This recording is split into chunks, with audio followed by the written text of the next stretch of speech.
Well, heidi ho, neighbors. Dennis here from Canoehound Adventures. Hope everybody's having a great day, having a great week, and having a great life right now. Things are going pretty good here with all this COVID-19 stuff starting to relax up a bit, and hopefully everybody's getting a chance to get out and get a bit of fresh air. But you know what? Let's keep it on the up and up, and everybody try to stay safe and healthy. Welcome to episode number 33 of Canoehound's Outdoor Adventure Show. I'm your host, Dennis, also known as Canoehound. And this is a weekly live stream that brings you closer to the great outdoors. The show is geared towards bringing you hot topics and interviews with YouTube creators and outdoor personalities that you enjoy and watch. Of course, we're live here every Tuesday evening, just like we are tonight at 7 p.m. Eastern Daylight Time. So make sure you put that on your calendars and feel free to join us at any time. And if you can't join us, make sure you check out the replays, which are available pretty much right after showtime. So, yeah, make sure you put that there and check us out from time to time. Let's see here. As you know, we are a live show, and I'm always looking for great show ideas. So if you know of any guests that you'd like to see on the show, or if you know of any topics that you would like to see on the show, drop me an email at canoehound@gmail.com, and I'll do my darndest to try and make it happen. We have a few good shows lined up for the near future, and one of which, let's put it this way. Have you ever asked yourself or said to yourself, man, I wish I could get better shots in the backcountry while I'm doing a video, or I wish I was better at editing, or maybe, you know, what's the best kind of camera gear to use while you're in the backcountry shooting videos, or anywhere for that matter, right?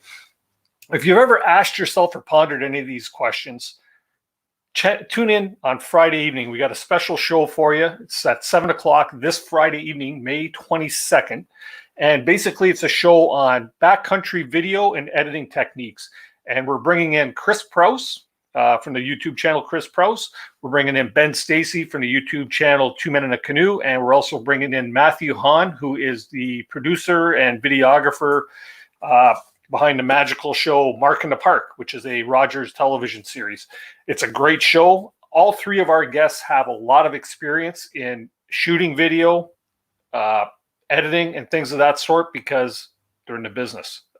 That's how they make their living. And who better to have on the show than outdoor enthusiasts that like the video and have that experience. So make sure you tune in this coming Friday at 7 p.m. Eastern Standard Time and check this show out. It's going to be a good time. You're guaranteed to walk away having learned something. So you'll be the better for it.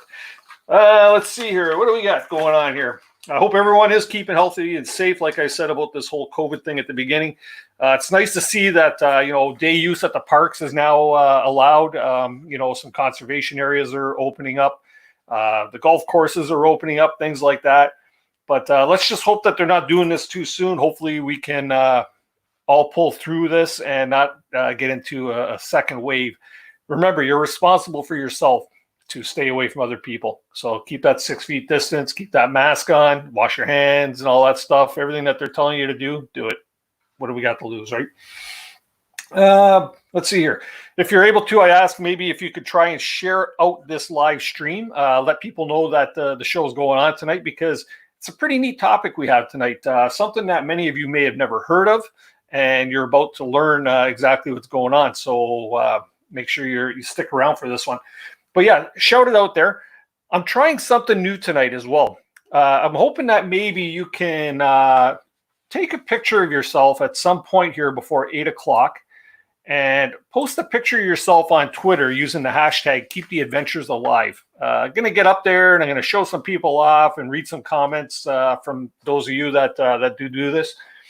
Just to kill up or break up between the 7 o'clock segment and the overtime segment, which tonight we got some great people popping out for the overtime segment as well. So make sure you stay tuned for that. So yeah, get yourself a picture or a selfie and post it on Twitter with the hashtag #KeepTheAdventures Alive, and let's see what we can come up with. Let's have some fun with it. Let's see here. As I always say every week in the show, your feedback is greatly appreciated. Sometime after the show, if you can pop back into the video, leave me a comment or two in the comment section down below.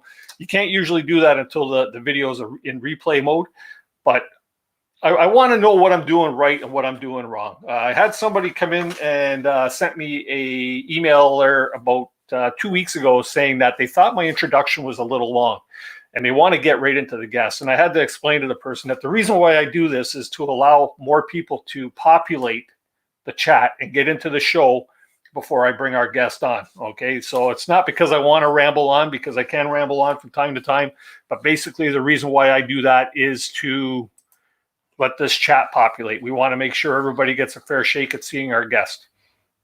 And yeah, by all means. So make sure you follow us on Facebook at Canoehounds Outdoor Adventure, Canoehounds Outdoor Adventure Show. And then of course, hit that subscribe button and the bell down below, and you'll know exactly what's coming up on the show.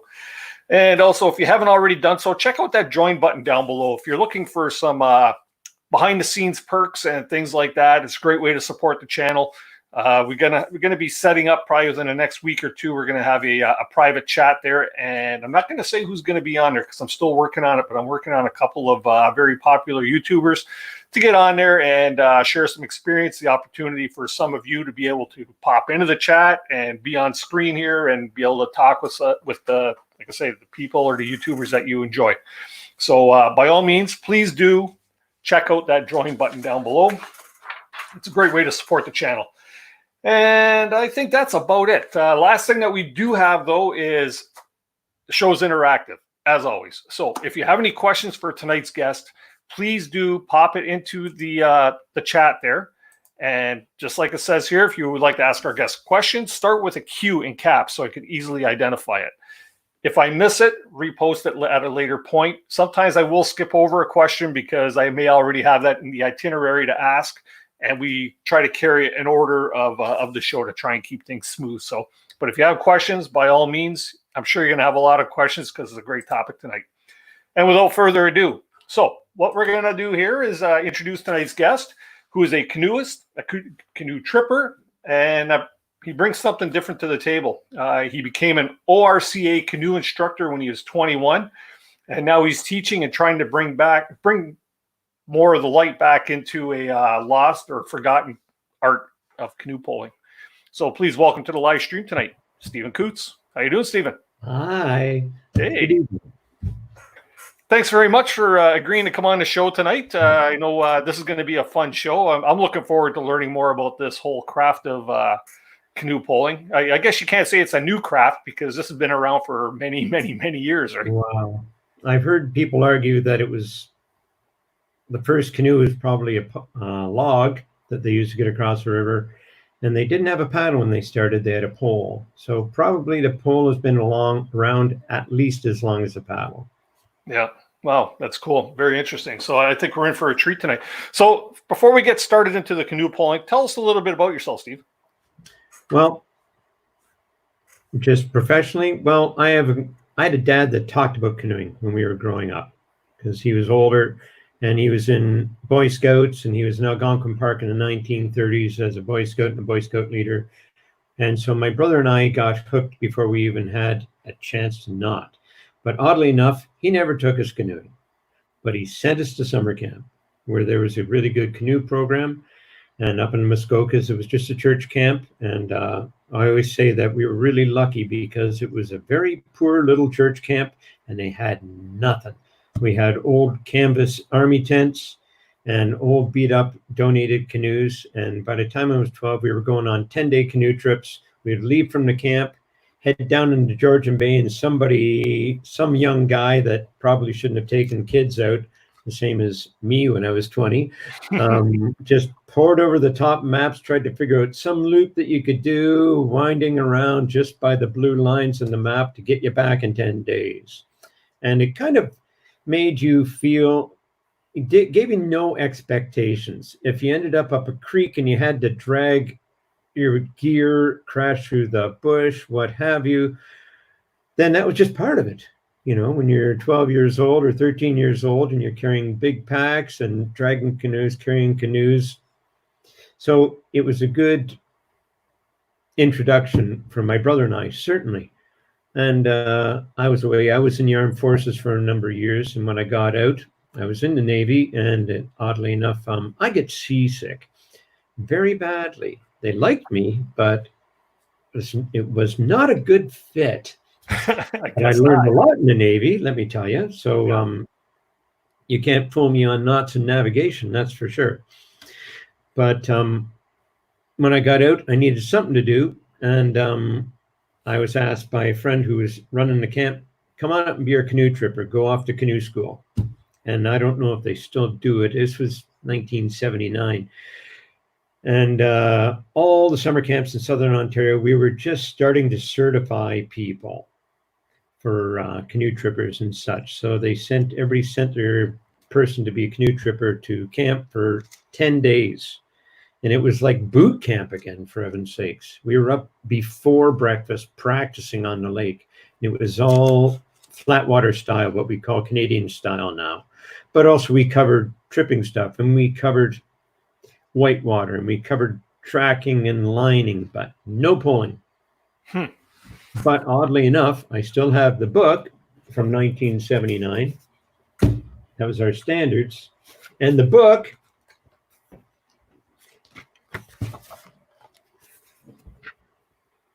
had pulling in it. Imagine that. I don't know when they took it out. This is before Paddle Canada. It was Canadian Recreational Canoeing Association. A couple of years later, it became Paddle Canada. But they were teaching poling as part of the discipline, or as part of canoeing in Canada and their Canadian standards back in the 70s. But then I guess they decided that we're going to take them out. And I want to track that down, because I think it's probably because nobody knew how to do it. They said, we can't teach this anymore, and nobody knows how to do it. So here I am after a lifetime canoeing. I took years off, raising a family and such. But, 20 years ago, I started paddling more again, and tripping more again. And I found a book. Actually, I was at my sister-in-law's cottage, and that's wonderful because she spoils me. But up near Perry Sound, and I said, I need a day. So I went into Perry Sound, I was looking around, went into White Squall's store in town, and I found this book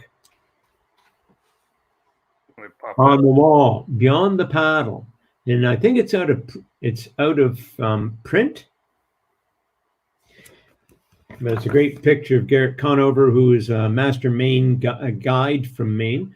And it's a specialist book for expedition skills, poling, lining, portaging, and maneuvering through ice. That's all the book is about. Wow. And it draws on the special skills that the guide service in Maine for hunting guides and fishing guides have been teaching their guides for like 150 years. Mm-hmm. There's not any break. This is the same stuff they've been teaching their guides since back in the middle of the 1800s. So it's down there and never got lost. So this guy decided to bring it all together in a really good book. So look on eBay, look around, see if you can find it, because it's a great book. Sure. So, and that's how I learned, from a book. From a book. So how long have you been canoe poling for? About 15 years. I saw this book and I said, that's the thing. And so after long search to get a nice piece of wood to make a pole out of, because they tell you to get a piece of spruce, go to your lumber yard and get a piece of spruce about 12 feet long with no knots in it. And that took me a year. And they hated me at the lumber yard because I was in there every 3 weeks flipping over all the 2x6s and 2x8s, just trying to get one piece. And I got 2 poles, 2 12s, and 2 8-foot poles out of 12 by 20, 2 by 12 by 20 piece of wood. That's a lot of wood to get only a couple of poles out of. Wow. We just carved them up, ran them through, and table saw, and put ends on them, and just started teaching myself. Well, we'll get into that part in a little bit there. We'll get a little deeper into the show. So for those that are in the chat, tell us what canoe poling is. A lot of us might not, aside from the pictures that you just shown us, what is canoe poling? Explain the art. Explain what you can do, what you can't do. Well, there's the only, I always tell people, there's only one piece of canoe wisdom that everybody in our society is aware of, and that is, you should never stand up in a canoe. We all heard this. Mm-hmm. A lot of people believe it. But oddly, more than, I don't know, 40 years ago, everybody stood up in a canoe. They were poling, they're moving around. They used to teach how to move from the front and the back. They don't teach that anymore. They use summer camps. You talk to Jim Raffin about it, summer camp, and he'll tell you that he really misses the fact that nobody does gunnel bobbing anymore. And you would actually stand, if you don't know what that is, two people stand at both ends of a canoe, feet on the gunnels. Yep. And bounce up and down and try and get the other guy to fall off. Now imagine that in our environment of being safe and not hurting your kids anymore. Or you get on one, that's the competition of it. But if you stand like 3 feet from the end of your canoe, just one person stand on the gunnels and just bounce up and down, you can squirt this thing across the water like crazy, no paddle or pole. So it's not a problem standing up. So what you do is you get ready your feet in the bottom of the boat, and you have like 11 or 12 foot pole, be it 1.25 inch wood or 1.8 inch aluminum tubing. And you just stand there and you just put your hands up and you push behind you at a 45-degree angle. Think of it, and away you go. Think of it like everybody's done a tug of war at some point in their life, right? So you got a big rope. And those guys are over there and you're trying to pull them. So really, ultimately, what does the work if I go back further? Ultimately, maybe not. You grab onto your rope. It's really funny when your body is opposite what your hands are doing. Okay, you grab onto your rope and you put your weight into it and you pull, but that's not going to do any good. When you get it to pull the other team over the line with the rope, you have to dig in with your feet. So you're really anchoring your hands and you're pushing yourself backwards with your feet, aren't you, when you're doing a tug of war? That's exactly what you do with the pole. You plant your pole about a 45-degree angle, parallel to the boat behind you, lean into it. You kind of sit down to use your body weight, and as you're sitting backwards, you push forward with the soles of your feet, and you move your boat forward. And I always say it's much easier than paddling. And that I've proven that actually, because there's no J-stroke. There's no like draws. There's nothing like that. If you want to go frontwards, you push behind you. If you want to go backwards, you push out in front of you. And if you want to go sideways, you grab your pole and you push from this side and you edge your boat and you push yourself sideways, and you can go like crazy. There's a bit more to it. But of course, if you know how to paddle, you can use a big sweep stroke on the surface or plant it on the bottom and sweep holding the bottom. It's really fast. You can stop yourself. You're just pushing, planting your pole on the bottom and pulling and pushing forward with your feet, the same as a tug of war. Right. And after 5 minutes or 10 minutes in the boat, you don't even think about the fact you're standing in the canoe anymore. You're just trying to figure out how to make this work. Yeah. So Mama Bear's backpack is saying it's sort of similar to what they do in the Venice Canals. See, on the gondola. I always question whenever I get that comment, whether it's somebody I know, because I know I get that every time. What they're doing in Venice is that water's deep. So that's just a long oar. And if you know how to scull off the sideward displacement with your paddle, they're just sculling. They've got a really long oar going out the back, and they're just going like this. And then when you get some speed on, then they can steer, the same as, like a rudder in a boat. But even if you were in a boat, if you have a little sailboat, little one-man sailboat, if you have the rudder in, you can go like that with the rudder and you'll move the boat forward. And anybody who's had a little sailboat, you know that. So they're just sculling. They're not pushing. Interesting. Now, when you give it a try for your first time, what was the intrigue to get you started doing that? Well, as I say, I was a style canoeist. So like if you think of Becky Mason doing pirouettes and ballet and stuff like that. And initially that was my discipline. Of course, I was a tripper, and then I studied or was interested in whitewater because I was a young guy. So who wouldn't be, right?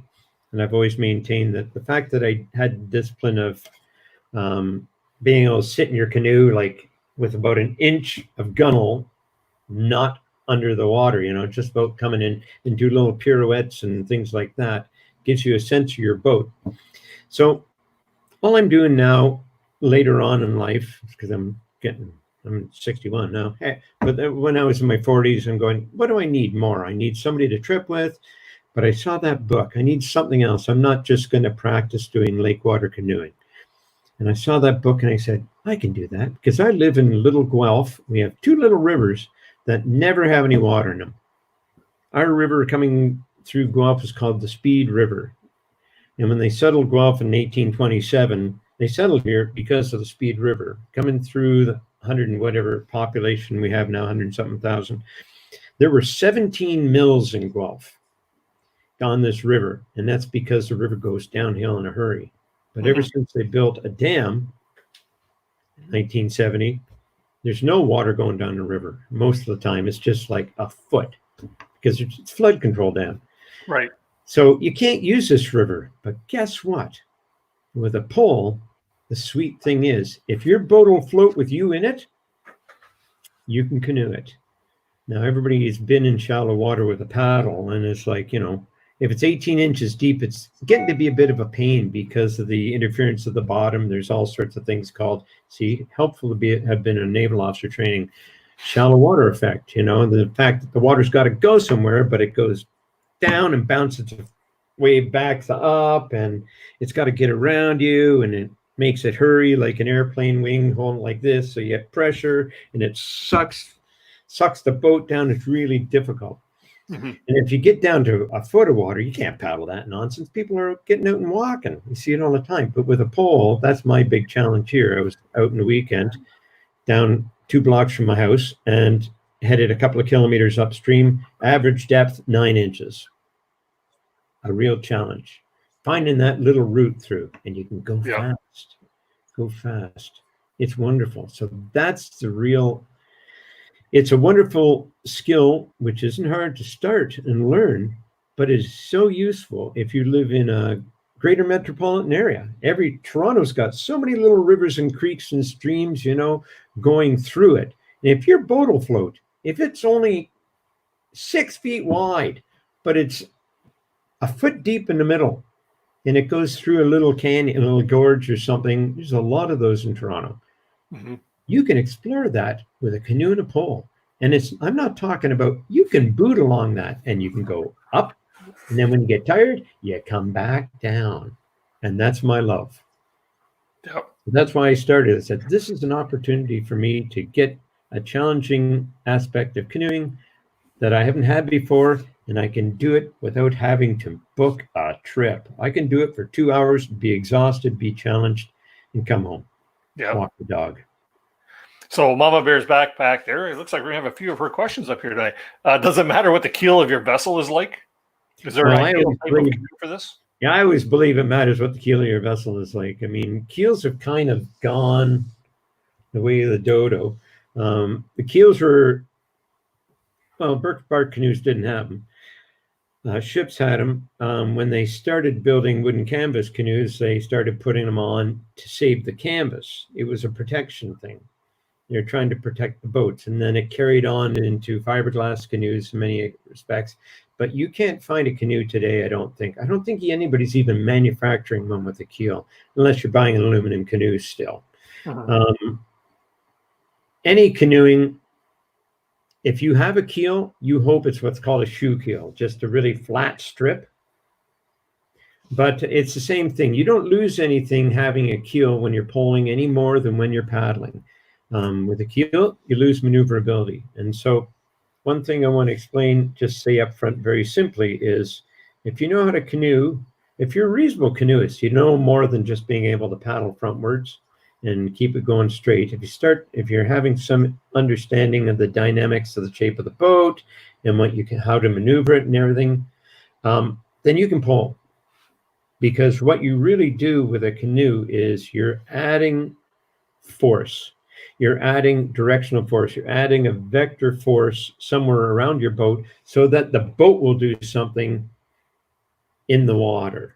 So if you edge your boat and go, then the shape of the hull that is now in the water, the wetted surface, maybe only one side will cause it to carve to one direction. and you can do other things. You go on a side slip, you edge it a little bit so the water can slide in. If you come out of or go into an eddy, you edge your boat so that the square side of your boat doesn't get caught by the change of current and flip you over. If you understand these basic dynamics of canoeing, then you can pull. You're just putting the force on it with a different thing. And it's not fancy sculls, not other things. It's like, I want to go that way, I push this way. So you already know how most of poling, if you understand paddling. Very good. Very good. So Brandon's asking, so you can't use a pole in deeper water or really muddy bottoms? Is that okay? Whatever deeper water is, there's not a lot of advantage. They use poles historically. If you read the accounts of all the explorers, if they were going upstream, they would cut 20-foot poles because they make it as long as they could make it so they can push off the bottom, because you're fighting a current and you can't do it. We all know you can only paddle so fast. We've all gotten into a current and tried to go upstream, and it's like you're running up the down escalator. It's not working. But when you push off the bottom, it has nothing to do with the water is doing. It's how much force you can apply to overcome that. It isn't as if you're paddling into a medium that's moving behind you as you try and pull against it. Mm-hmm. Most people would not even attempt to pole in anything deeper than 3 feet of water. If I got 3 feet of water, I'm probably not poling unless there's a good reason that I want to pole, if I need to transfer that much force. But under 3 feet, if there's a reason I want to pole, I will. And I'm a paddler too. But muddy bottom, that can be a problem, but there's different things you can do. But you certainly don't just poke right down there, because it goes right in and you're not paying attention, and you try and pull it out and it's stuck there, and then you go with the pole out the back of your boat. So you have to develop little safety techniques. Like if you're in muck, always give it a little spin, corkscrew it out a little bit, or what I do with mucky or muddy bottom is I'll plant it like a paddle in front of me, straight down, which is not what you do with a pole. Your pole should be behind you pushing. But if I'm going through muck for a while, I will plant it in front of me, pound it in there, and then just pull myself to it, And it's especially good in weeds and swamp and everything, especially because I always feel guilty when I'm in some lily padded thing, and you paddle through and you're just tearing them up, and you look back and you go, oh, yeah, I'm a sensitive boy, right? And it just bothers me a bit. Yeah, because you and I were talking last night, or when we were having our little pre-show ditty there, and you're saying that when you get into a situation where you lodge that thing between a couple of rocks, and you're either snapping it or you're pulling yourself out of the canoe. Yeah, you have to be aware. There's things, I don't want to scare people.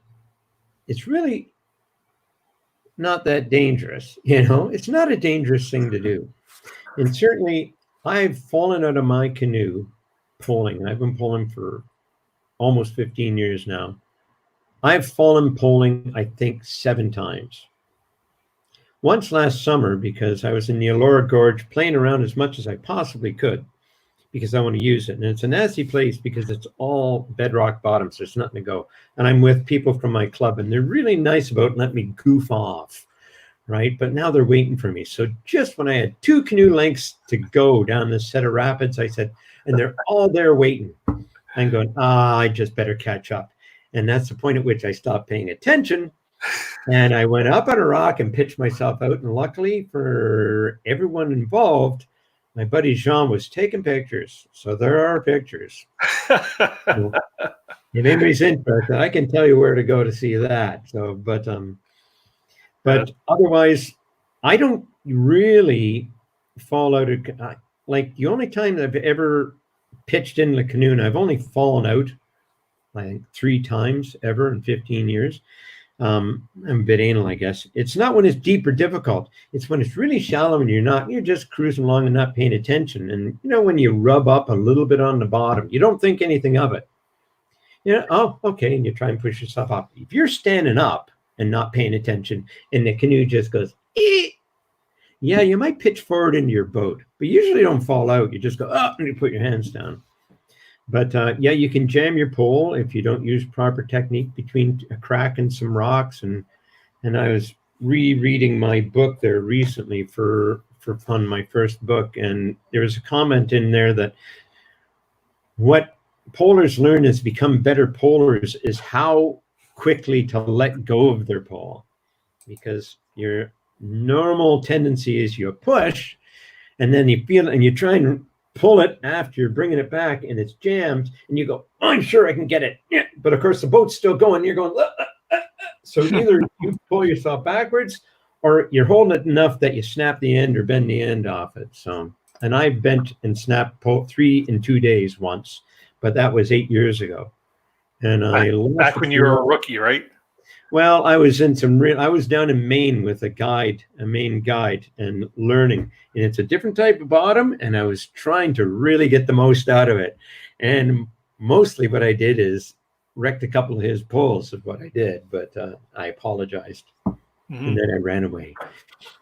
So, Stephen, there's a lot of questions people are asking, like, what's the preferable hull material? Is it easier with a flat bottom or a rounder bottom? What's your approach on that? Well, look at this. Look at it this way. Don't think about a pole. Well, for a flat bottom, okay. If you've got a canoe tripping boat, okay, a river tripping boat, okay, a classic, prospector or something, fairly flat bottom. The guide boats on a fairly flat bottom. So it's a very stable platform. Most of the time, depending on where you're going to be poling, most people are thinking about poling because the water's getting shallow. There's different reasons to pole, but most people, I should show a little video of my local river, are doing it because the water's shallow. So if the water's shallow, you're going from, 2 feet to 1 feet, or my river, it's like 16 inches to 6 inches. And I'm going up and going down. I'm some places not wide enough for my canoe. So I'm edging my canoe. So it's like 30 inches and the edge is up so I can get through a 30-inch gap, So you just decide if you can afford a carbon graphite canoe to the tune of $5,000, you don't mind scraping it.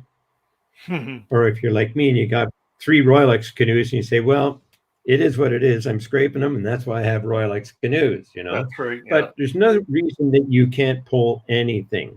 It's just how much, and there's no reason you can't pull anywhere. But if you're going to be pulling shallow and it's going to be, you might be scraping, you'd have to decide.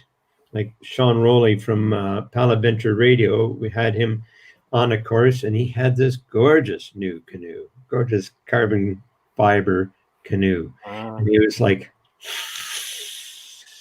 I saw it, I just went, ooh, I think he's over it now. He's in the chat over here too. So oh yeah, it's like, yeah, I remember that. I said, wow, sweet boat. I can't afford one of those. Yeah, there's gravel involved, so it was pretty new. Wow. Why don't we do up my local stream, and they can just see. As I said, I go onto my stream, my river here, very close to my home, and I go upstream for about an hour, trying to find that little track that I can get up, because it's anywhere between 1 foot and 6 inches and whatever deep. But that's never down the center, right? It's weaving back and forth. So you're always looking. You have to have, unless you're just even in a pond or something, you have to be willing to pay attention when you're pulling. Yeah. Because you got to pay attention to the bottom if you're in shallow water. But if you're not in shallow water, yeah, geez. Oh, we'll get to a couple more. I know you got a couple video snippets. Yeah, whatever you want. The people like to see. Before we get to that, though, Sean from Paddling Adventures Radio, who will be joining us for overtime tonight, just because he can attest to the amount of fun that he had while he was doing this. How many poles do you bring with you on a day out? Well, if I'm just going me, I definitely bring 2, because the idea, of course, is on a canoe trip, I'll bring more. I have a 3-foot, I got a 3-part pole, I got a 2-part pole, I got a couple of 2-part poles. So at least they're then 6 feet long, and I got a 3-part one, which I haven't spliced in together yet. So then that's better because now you got 4-foot sections. They don't take up as much room. But I always take 2 when I pull, just for a couple hours in case one jams. Then I pull out the other one and I go back and get it. So that's fine. Or something happens to it, right? That's fine. The other day I didn't even take a paddle. Let's see, to take a paddle, if the deepest water is 18 inches, I can step out, right? Mm-hmm. But you can paddle really quickly with a pole. I think I have a clip of that. But on a longer trip, I'll take 3 because I may lose one, I might break one, and I'm always trying to convince somebody else to use one. So I always have a loaner. Cool, very cool. And then before we get to the video, there we'll get one more in here. Martin Pine's asking, where does one stand when poling? Right in the center, straddling the yoke, fore, aft? Where's your positioning? Okay, well, of course, you're always better. Depends which direction you're going and what the water's like. You think in terms of going back to my statement that it's the same as paddling. What has your boat got to be in that situation? If you're going upstream, say, you want your bow up a little bit. Okay, so you have to balance your boat. If it's only you in the boat, that means you have to stand back, 18 inches, 2 feet from the center thwart or your yoke, just so the bow is up, because you don't want that pointy thing of the bow in the water, because it cuts and it keeps you from maneuvering, right? It locks you in with that line. So if you get your bow up, you just got the nice round bottom there. I can't do this. I'm camera, but if the bow of your boat is up, then you haven't got the pointy bit keeping you tracking, and then you can maneuver better.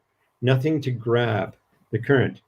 If you're going downstream, if you're going slower than current, it's the same thing, whether you're paddling or poling. If you're going slower in the current so that you can ferry back and forth, maneuver better, you want to rate a little bit farther forward so that the stern, which is now the upstream end, is up out of the current so it can't be grabbed.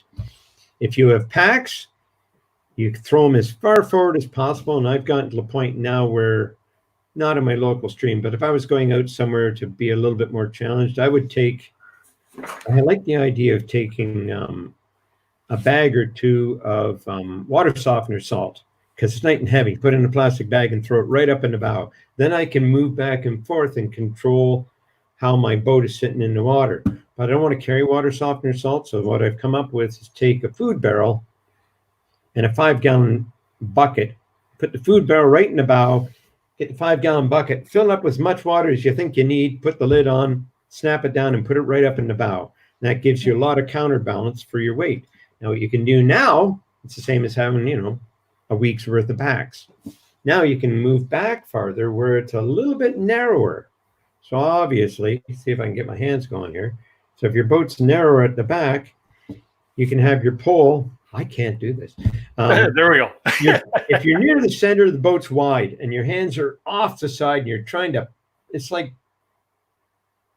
you're a long way. Your pole is a long way from the center line of your boat. So you have to do a little bit more steering. But the farther back you are, the boat's narrower, of course. It comes to a point. These are canoes, right? So your pole being close to the gunwale is a lot closer to your center line, and it's more efficient for steering and for going straight because you're closer to the center line of your boat. Cool. So you'd like to be back farther if you're going. You want to be as far from the center as you can be. But going upstream, it's the same thing. Always, poling is unless you're a competitor down in the United States, poling is in a river. Usually you're going slower than the current when you're coming downstream so that you can stop and ferry and maneuver, and the water's always passing you, so you're going slower in the current, so you got your stern up so it doesn't get grabbed by the current on the way by, and so you would move forward. And if you haven't got any ballast, people will step forward of their yoke and actually be in the front half, just forward of the center line. But it's a bit awkward, but it works better than having your stern cutting in the water. Yeah, very interesting. It's sort this stuff out. Yeah. Okay, so you have a couple of videos that you wanted to show. Did you want to Oh, pop them up now, or was that part of something that you wanted to explain? no, I just thought if it's appropriate to what we're talking about, I'll just show you like a Sure. 2-minute clip of my local river. This is just where I live. Where am I? No, that's me here. So this is just, yes, Dennis noticed that it's a little bit pixelated. It's kind of going like that. It's a little choppy. It's just a little choppy, I'm sorry. But just imagine, this is a foot deep. And I'm just heading down my local river. You can see how shallow it is to the left, but I just sweep over and I move over to the bank, and then you can paddle a little bit, or you can put it on the sides as if you're paddling and plant it in the ground, in the bed, and give yourself a push. Let the current take you. A little sweep, same as a sweep stroke with a paddle, but you're actually touching the bottom. So there's lots of things. You're moving along at a pretty good clip there too. Oh, you go fast. Poling is faster than paddling when you think about it. You may not be able to beat them in a straight out race because you can't get the reps in. Right. But to start and stop, I can go boom. It's just like they say, they had some sprinter like 20 years ago, and the top racehorse starting in the racing block, and they opened the things, and the guy beat the horse at 60 meters or something, or 40 meters. Then the horse blew him away. But look at this. I come up to real shallow. I stop. I push myself sideways until I see where I want to go. And I just move down the little drop, all about a foot deep. If with a paddle, you can't use this river. And so I tell people I have a private river because I can use this 10 months of the year, and people with paddles could use it maybe one if it's in the springtime, and most of them shouldn't because it's in flood and it's cold. Now here's an interesting thing. I'm coming up and there's a log over here and it gets really shallow and it's all rocks. So I have to make my way right over to the side, and then put my pole out the front to stop myself. Yeah, it's a lot of lens flare, but I think that'll go away in a second. And you just slow yourself down and let the current move you. You angle your boat so it pushes where you want. Slow yourself down a little bit. Torque your feet. You want to maneuver your boat, you plant your pole, and you torque your feet to twist your boat. And away you go. And you have to appreciate it. 40 minutes or 30 minutes before I went up here. So we've got a couple of questions here, and one was I was wondering too. Here was let's see here. Will it show? There we go. What's the thing between your legs? Is that a backup pole? Yeah. Oops, I got to stop this before we go anywhere else. Backup. Yeah, as I said, I always take 2 poles. Okay. So that's fine. Thanks for the question there, Kevin. Yep. And I can get a pole out in a hurry. Yeah, and then just above that there, we got a couple of others too. What have you attached to the bottom of the canoe for grip? I noticed that too. Oh, you yeah. got a couple of black strips on there. Well, this is my idea. I saw it years ago. My son, I have my older boy, who's, I guess he's 34 this year, but he was a serious skateboarder. And I was like a hockey dad for skateboarding. So I've always followed skateboarding. It's quite a thing. He still skates. But I always thought, what would be really good in the bottom of a canoe is grip tape like on the top of a skateboard. That's not that. Because then afterwards I said, that's a mistake, because anything I put in the bottom of the boat has got tough sandpaper. So somebody at work told me, they got that grip tape, but it's non-abrasive for putting on on steps on pickup trucks and things like that. Yeah. And so I looked that up, went to a auto body supply place, and I forget what it was called, but it comes in a roll. And so I put down 2 big strips down there, and it just gives me enough. In the wintertime, it helps, because I tell you, if it's below 0 and you're trying to go upstream and you push the water that comes in a little bit, because when you pull, you get a little water and it just splashes off your pole. It turns to slush and you just slide. Right. So it's nice to have a little grip down there. Yeah, I bet. Yeah, or even any splashes of water that come in would make that, because I've got a Royal Light canoe as well, and it gets a little slick if it's because it's so smooth, right? Yeah. Yeah. And then One more question from Retired Outside says, what Mhm. about poling when there's two people in a canoe? How does that work? Well, I have books. I wonder if I can find them quickly. Here we go. Because I guess that would be the case if you're on a canoe trip and you come to a river that you need to do a bit of poling. You've got two of you like paddling tandem. Then you're in that situation, right? The first book I ever read about canoeing, but that wasn't this copy, but is this Pole, Paddle, and Portage by Bill Riviere. It was published like 1972 or something. He was a guide in Maine. And let's see if I can find it. Oh, there's a picture in here. But nonetheless, all of these books will tell you. Any of the older books that still, I haven't even gone into the history, but that the ideal way to travel in rivers until the last 50 years, as far as being taught, was with if you're going downstream, the sternman has a pole and the bowsman has a paddle. The sternman can control the speed and give power, and the bowsman can set your ferry angle from going back and forth and from maneuvering around things. So you have to have practiced. You can't do it the first day and have the person up front go, "Oh, what's going on?" And then you flip out the back of the boat because he's being crazy up there. Yeah. Traditionally, I've got a picture here somewhere. I have two books by the American Red Cross, 1956, Canoeing, published in 1956. This book, you would think the American Red Cross would be looking after the kids and doing things that are safe. Yeah, well, they have chapter 17 or 12 is called Canoeing on Swift Rivers. And one of the main aspects of it, so it's canoeing on swift rivers, not dinking around in a pond, poling, And they have 8 pages of instruction and 10 pictures in this thing. I'll find it. And traditionally, if people were traveling in canoes, indigenous people and trappers and anybody that's a professional canoeist, right? They'd have 2 people with a pole. They'd have a sternsman with a pole and a bowsman with a pole. So if you're going up something really tough, you'd have both guys pushing to go upstream. And if you're going down, sometimes the bowsman will have a short pole, like an 8-foot pole, and then the sternsman will have a full height pole.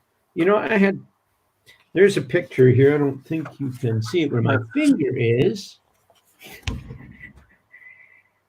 Of a poler in the back and a paddler in the front. Okay. Mm-hmm. That's from my 1956 canoeing manual. I have the Red Cross 1978 version. So this is modern times. I was an adult. I was in the Armed Forces in 1978. I'm only 100 years old. But I mean, that's not that long ago. Many people remember these from the public library. They increased the number of things on poling. And even on the cover, there's a polar. It's one of the things on 1970. This isn't ancient history anymore. Maybe it is actually if you're 30, I guess, but it really makes me wonder why is it that this art of canoe poling has sort of not vanished, because obviously we're bringing life to it right now. But how has it gone? Well, I have a theory. And I've been working on it for a number of years. Here's a picture, an illustration, 30 pages on poling in the 1978 book, and something like 15 or 20 demonstrating tandem poling. 30 pages in this one. So my theory, which has since been backed up with research from various books and things written about canoeing, if you have canoe books, I have close to 100 books about canoeing, whether they're old manuals or just, history or whatever, right? Books and accounts like True North, which is the best read in the world, about 1927, a thing. And the Great Canadian thing, this is just one account. This is Great Heart. But if you know anything about canoeing history, there's Leonidas Hubbard and a couple other people, Americans, decided they were going to do this expedition in Labrador, and he died in 1903. His wife was kind of angry about it, and she felt really badly, though, so she decided she was going to do it to vindicate her husband, and she did it. And she hired some guides, some First Nations guides, and another person in Labrador, started the same place and went up the Grand River, up over Haida Land and down the George River to Ungava Bay. It took them months, but it was mostly poling. And it talks about it, but it talks about they use their accounts and their diaries and such. And the guys, the two Indigenous gentlemen that were the guides, they were from Northern Ontario, Missinaibi area, and they were hired out of there because they were fishing guides. And the Missinaibi River is just a highway. Forever, historically, it's just a highway. And so they went up with poles and down with poles and paddles, and so these guys can go up anything. And that's all they're talking about in this book. But they don't talk about it as if it's this amazing thing, poling. No, poling was part of canoeing, right? So my theory, of course, is that, and I told Dennis this, that I've done more and more research. I've got quite a few manuals, but then I was at the Canoe Museum, arranged with them to look at their books. This ties into your question. They have a big book library collection. So I checked online beforehand. They've got their collection online as far as the card catalog. And I had a list of like 20 canoeing manuals between 1897 and 1980 or something. A few I have later ones. Excuse me. Except for the one was 1897. It was more like, canoeing's fun, and you get in, pull a paddle. But except for that one, the manuals are evenly spaced. Like every 5 or 7 years, there's another book. Like isn't as if there's like two there, one in the middle 40s and one pile up at the present. All evenly spaced, 20s, 30s, 40s, right up. There's one guy in the 1950s, and he rewrote the book, called it something else, rewrote basically the book in the 60s. But except for this one guy who said, he is the guy that had the rules, and he actually published, you should never stand up in a canoe. And I think he's the problem. But anyways, every single manual that I saw, I'm talking about everything from 1900 right up to 1970. Everyone had canoe poling in it. It wasn't as if it was not mainstream. It was just another thing, the same as lining, tracking, paddling. It's just what you did. And many of them said the ideal way. And some of them were made like, I didn't show this. This is my prized possession. When I found this at a used bookstore, are you ready? For 1960. It's called The Young Sportsman's Guide to Canoeing. Are you ready? So it's for kids. And what do we have on that cover? Look at that, eh? Yeah. Look at that. Some 12-year-old kid, wooden canvas canoe, 12-foot stick. So think about it. This is my theory, and you can read this great book. If you have books about canoeing, you probably have this as an important book in knowledge and research into canoeing, which was published in the middle 80s. The Canoe in Whitewater by C.S. Franks. I think he was a prof at Queens.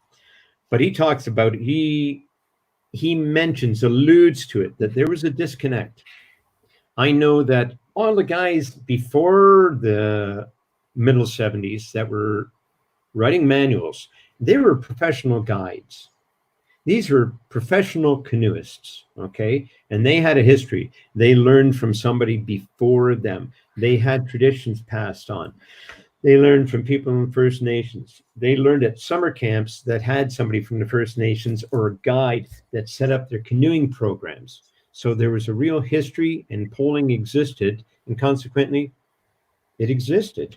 And I know from firsthand, going to canoe school in 1979, that all we young pups went to summer camps, and we learned at the summer camps. But now was the world of new technology. Royal X was out.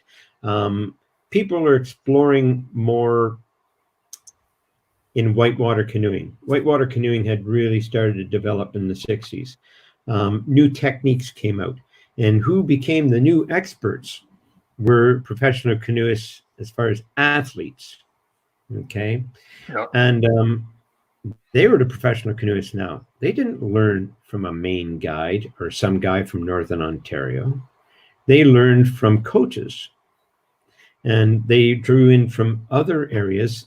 And even if they saw books that had poling, it was just like, it has nothing to do with me. Right. So the next crop of people starting to put up canoe manuals never heard of poling. There's a disconnect between the people that traditionally canoed right back for thousands of years, right up into the 20th century, and the modern canoeists. Now I want to pitch this out. We don't really have to go into history, but we have a tradition. The poling center in Canada is New Brunswick and Labrador, the maritime provinces. Labrador, and when you read these accounts about like True North or Great Heart or whatever, excuse me, is that everybody in all these villages and these towns and everything that fished and hunted, they all in the wintertime, all the men got in their canoes and pulled up a river to some place and portaged over waterfalls, and they trapped all winter and then came back in the spring. And usually they left their canoe up there to rot and they'd build a new canoe. And then they come back up. So they all had to go up a river and pull. It was the way of life. Everybody's husband went upstream in the fall to some little crappy cabin and trapped all winter, and then came back in whatever February, pulling a sled full of pelts. In New Brunswick, I went, and I'm a Paddle Canada advanced poling instructor. So Paddle Canada teaches poling again since around 2014, 2015. They created, or had given to them, let's be fair, a poling program at different levels of difficulty. And it's all to do with moving the water. Introduction even talks about moving water, but they don't make you do it really. But advanced poling goes up to class 3 rapids. Yeah. So the ideal, as I said, traditionally, the ideal is that when you're in difficult rapids, what you do is you have to control your canoe so it doesn't go screaming downstream and wrap around a rock. So you just slow yourself down with a stick, or you move to the shore where it's shallower, but you can't paddle there. You have to be out in the V to paddle out in the front. But along the shore, if you have a pole, you can creep down the edge of a class 4 rapid sometimes, and it might be class 2 difficulty with a pole. So you got to think. I bet you a guy like Dustin Barber would appreciate something like this, watching his videos up there in Labrador with his series going now. He had a few days where he actually was walking up rivers, and how much easier would it have been for him to be able to pull up a good portion of that. This is one of my big grosses. Every year I go to Real Paddling Film Festival, and I'm amazed by these people. I wish I was young again and could do this stuff and had the money to do these expeditions and the time and the youth, right? Yep. And these are amazingly talented, experienced people. Honestly, amazing outdoors people and amazing canoeists, but almost none of them, except thank God for Adam Schultz and his expedition a couple of years ago, and publishing a book about going up to like 1,600 kilometers upstream. Everybody says, "Oh yeah, I read Adam Schultz's book. He went 1,600 kilometers upstream with a pole." And it's like, yes, yeah. And he didn't invent it, and he knew what he was doing. Right? Yeah. They had to do. But New Brunswick is the center of our poling universe. That's where I had to go down to do my certification as a poling instructor. And the reason, of course, is New Brunswick is a bunch of stuff around the outside and a pile of trees in the middle. And especially in the east, the center out to the east is the basin of the Miramichi River, huge river basin. And historically, lumbering for 100, probably early, I don't know if it went back to the 1700s, probably. And traditionally, what would happen is people would move up the river with canoes, big freighter canoes. The lumber camps were supplied by freighter canoes, 25, 30-foot canoes. Guys pulling them upstream because the Miramichi River's various branches of it are fairly shallow, but quite broad. And I was amazed by the Miramichi. I jump in the water. It's like 2.5 feet deep. Then it's 100 yards wide, 2.5 feet deep.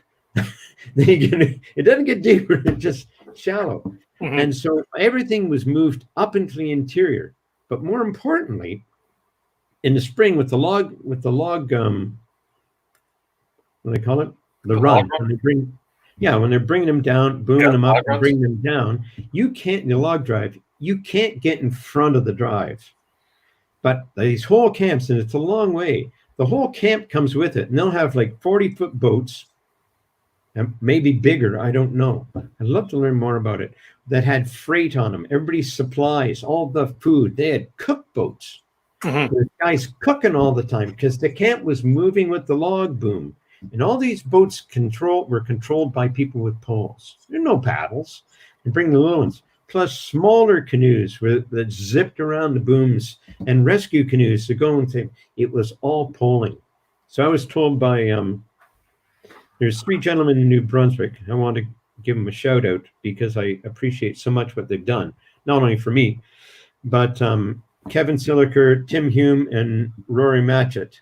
Rory I'd never met, but these guys probably put down Canoe New Brunswick, or is it Paddle New Brunswick? Their organization, the same as Orkin, Ontario. They developed their polling program, but they put together a program for Paddle Canada, and a complete, beautiful thing, gave it to them, said, okay, go for it. But I remember Kevin telling me that a lot of this knowledge was missing, and he's older than me.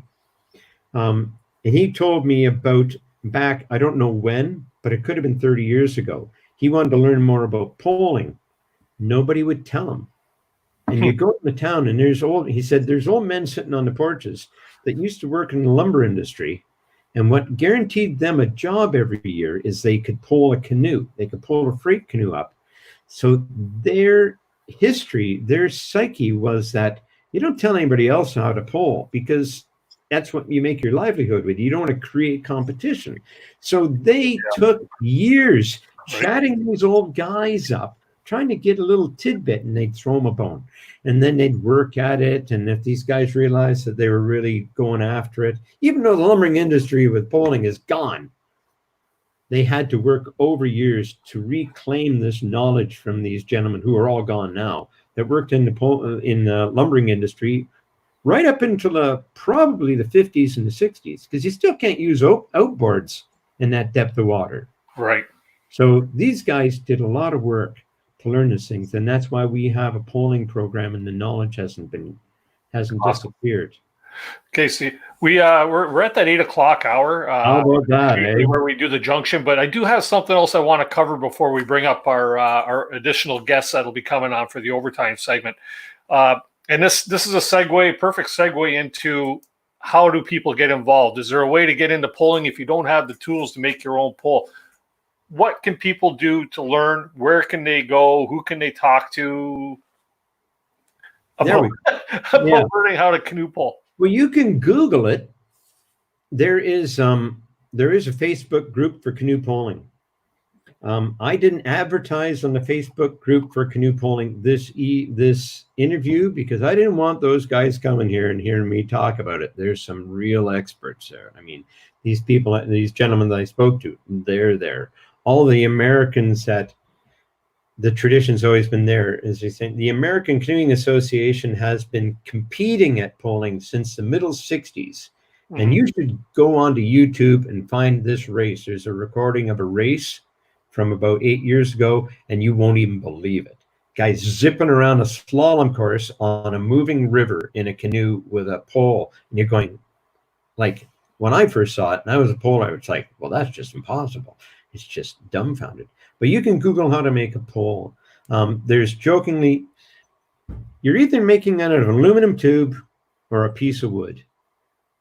There's a joke about making the Home Depot pole, where you go to Home Depot and you buy yourself 12-foot piece of dowel, 1 inch and 1/8 or 1 1/4 inch, and you carve the ends a little bit so you can hammer on a piece of copper pipe just so it's the same diameter, so there's no edge. You don't want an edge sticking out in case grabs, right? So you carve the edge of your pole so you can hammer it in so it's flush in line. Then you drill a hole up the end and you crank in a bolt, like a hanger screw, like a lag bolt, a really coarse threaded bolt or screw with a bolt end, and you just hacksaw it off.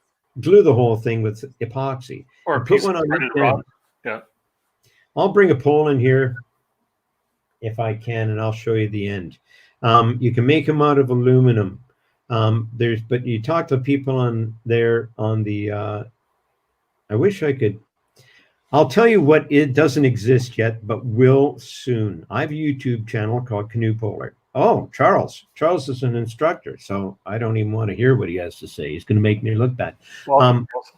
But I have almost completed a website called Canoepoling.ca, and it's going to have a massive information. It's got history, it's got pictures, it's got explanations, it's got arguments, it's got everything under the sun and links. And I will have links there as well to things online on how to make a pole. Find yourself a book. It'll tell you how to make a pole. I don't care what you do. Get a 2x4 and run 1.5 inches off it. So you got 1.5 inches square, and then run a plane down and knock the corners off so it's an octagonal shape. And don't even put anything on the end. Just go out, sand it, or wear, crappy rubber gloves or masonry gloves, those knitted things with a rubber palm, so you don't get a sliver. Just do that and just go out and start. Just go out and start. Don't wait to find the perfect pole. Just make it out of anything. Do you offer instruction as well? Yes, I'm. The best thing to do is, I say, teach yourself, goof around, find a book. You'll figure it out if you're a reasonable canoeist. Or you contact Paddle Canada, and there's a thing on Paddle Canada website called Hire an Instructor, or Instructors for Hire. And you go in there and you do little pull downs. I'm 61. I can do it. I'm technologically challenged, shall we say. I swear every website has been designed to baffle me, but even I can do it. Little pull downs for your region and the discipline. So you look for Canoe Poling and you'll see if anybody's there. And then you contact them. Just say, okay, Canoe Poler, he's in my Canoe Poling instructor for Paddle Canada in my area. And you get 4 or 5 people together. Canoe Poling instructors are going, hallelujah. Somebody wants to learn to pole. They're happy to come and help you. I know there's a couple in Ontario. Charles there that just had a question up. He's in University of Manitoba. But there's spread across the country. If you're in the East Coast, you're laughing. There's quite a stronghold of them in BC, oddly. And there's a history of polling in BC. So they're spread across the country. But you can contact me. I'm up there. If you're in Southern Ontario, hey, I'll fly to Nunavut if you'll pay my freight. I'll come and teach you to pole wherever. And I'll join you for the money. But go to Paddle Canada and look up Instructors for Hire. You can find somebody. That's awesome. That's awesome. Okay, so basically we got a couple people sitting in the basement here, and we'll bring them up here or pop them up on screen in a moment. This is the time of the show where I usually get into a bit of a giveaway. And tonight we're just going to take the first 2 people, and I'm going to give away some Canoe Hounds Outdoor Adventure Show and Canoe Hound Adventure decal packs to the first 2 people that answer this question. Stephen had mentioned canoe pole lengths. He mentioned a range between one and another.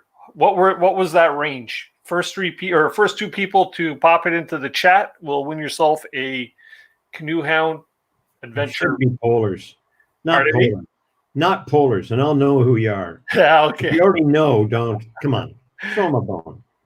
Yeah. So it's gonna have to go. Ooh, there's a wide range. Everybody's following suit with the first answer that went up. Was which?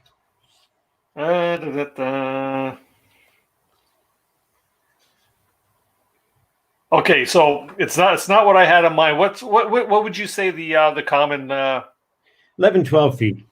11 or 12 feet? Yeah. Okay. So basically, we had Mama Bear's backpack at 12 and 20, Camper 69 at 12 and 20, Lucho de Bosque at 12 and 20. Well, I did mention 20 feet. Yeah. So maybe they're thinking 12. I did say that they used to hold big barges, they would use the 20-foot pole. Yeah. What do you think? Do we give it to them? Sure, because I did say 20 feet. Okay, so we'll go. Right, we don't make a 20-foot backpack, Camper 69, and Lucho de Bosque. Drop me an email at canoehound@gmail.com. By the way, Mama Bear's backpack, she's the luckiest woman on this live stream. She's always winning stuff. She's quick. She's quick. She's got the quick typing fingers, right? So that's awesome. And she pays attention, right? So that's good. Uh-huh. So yeah, drop me your full mailing address at canoehound@gmail.com, and I'll get your sticker packs out to you. So thanks very much for participating. Everybody that's asked questions in the chat so far tonight, thank you very much. Keep the questions coming because we got a couple of guests coming on to join us now. And I'm sure Stephen's got a few more videos that he'll probably show us as well. Much. I have a spectrum of showing how useful it is and how amazing it is. So. Yeah. Sorry, adjusting my seat here. Thing keeps getting caught on my back here, but that's cool. Anyways, we're going to bring into the stream tonight here somebody that I know has actually been on a couple of your courses or took a course with you and has done some canoe pulling with you from Paddling Adventures Radio, Mr. Sean Rowley. How you doing, Sean? Not too bad. Yourself? Hey, Stephen, how are you, buddy? Good to see you. Thanks for taking the time to join us tonight. I know tonight is usually your recording night for Paddling Adventures Radio. I appreciate you taking the time to jump on. Hey, not a problem. Yeah. And then, of course, I had to invite the person who really opened my eyes to Stephen Coutts as a canoe puller. I always ask or mention in my live streams that if you have somebody you'd like to see on the show or a topic you'd like discussed, this gentleman actually kind of asked me if we can bring up Stephen Coutts as the canoe puller, and I did that, and that would be Mr. Pine Martin. How you doing, Martin? You're supposed very well. Good. You're supposed to go to the house. Yeah. So basically, I appreciate the fact that you suggested Stephen as a guest because so far Thank you, Martin. And I already learned this. Well, thank you for having Stephen on, actually. Can I just tell a quick story? Sure. Hello, Stephen, by the way. Hello, Sean. Hey, Martin. Hi. I had the pleasure of meeting Stephen after he gave a talk at the Ontario Backcountry Canoe Symposium a few years ago, where he did a presentation on this. And I have to say, I was not at all looking forward to his presentation. You know, I thought, oh, canoe pulling. Yeah, I've seen Bill Mason doing it, and Walker and stuff like that, and but I oddly enough, I had tried canoe pulling because I had seen Bill Mason doing it. I had tried it on a local river here, the Big East River, and I didn't know what the heck I was doing, and it was kind of fun. But I just thought it's kind of this weird, obscure thing. I don't know how useful it'll be to me, and so I tried it once, and I never really tried it again. Even though I did enjoy it, but it just felt like I wasn't really canoeing. And so when I heard Stephen give his presentation at the symposium, my eyes were open. It's like the scales fell from my eyes. I couldn't believe it. I was like, wait a minute. This was a thing? This was a real thing? This was a big part of canoeing? How did I not know this? I came to canoeing late in life. I was about 30 when I started canoeing. But I've read tons of stuff, but I wasn't reading a lot of old stuff. I was reading a lot of newer manuals and stuff like that, and courses, and watching a lot of videos, and from Bill Mason up, basically. And so I had no idea. And the only person I ever saw mentioning or demonstrating polling was Bill Mason in some of his instructional videos. But for that, I never saw it. Not in his instructional videos, rather in his movies. And so I just thought it was this obscure thing. And so when I saw Stephen's presentation, where he showed a lot more than the audience has seen here tonight, but I mean, he presented a lot of video clips of people going, not just upstream, which is what I sort of associated with polling, but people running rapids, right? Incredible rapids, under incredible control. Like really, they could just stop dead at the edge of a ledge and say, no, this isn't good. Let's get out of here. And then just move. And my mind was blown. I couldn't believe the degree of control that you could have with a pole. Now, obviously, you have to know what you're doing, just like you have to know what you're doing with a paddle. Nevertheless, I would have thought it impossible. And had I not seen those videos and heard him talk about it and seen the the sort of the archival evidence that he brought about the history of poling, I would have thought, this is bizarre. This is not real. This is some kind of urban legend. This is some newfangled thing, some fad or something like that. So it was absolutely eye-opening to me. So I've been very indebted to Stevens for edifying me, enlarging my picture. What's that? We got to get you bowling. I dropped the ball last year. I dropped the ball. I intended to come up to the Huntsville area because I also want to do. I want to do it with you. I want to give you. You'll be fine. You'll be great. And I want to head up the big east to some of the nastier part where you always see these poor schmoes doing the meanest link. Yes. And video it, and the guy that's interested in learning because he's doing it this year, Johnny Stinson, and I said, if this opens up, I'm on that because this has nothing to do with me. It just happens to be I'm the guy that's crusading for it.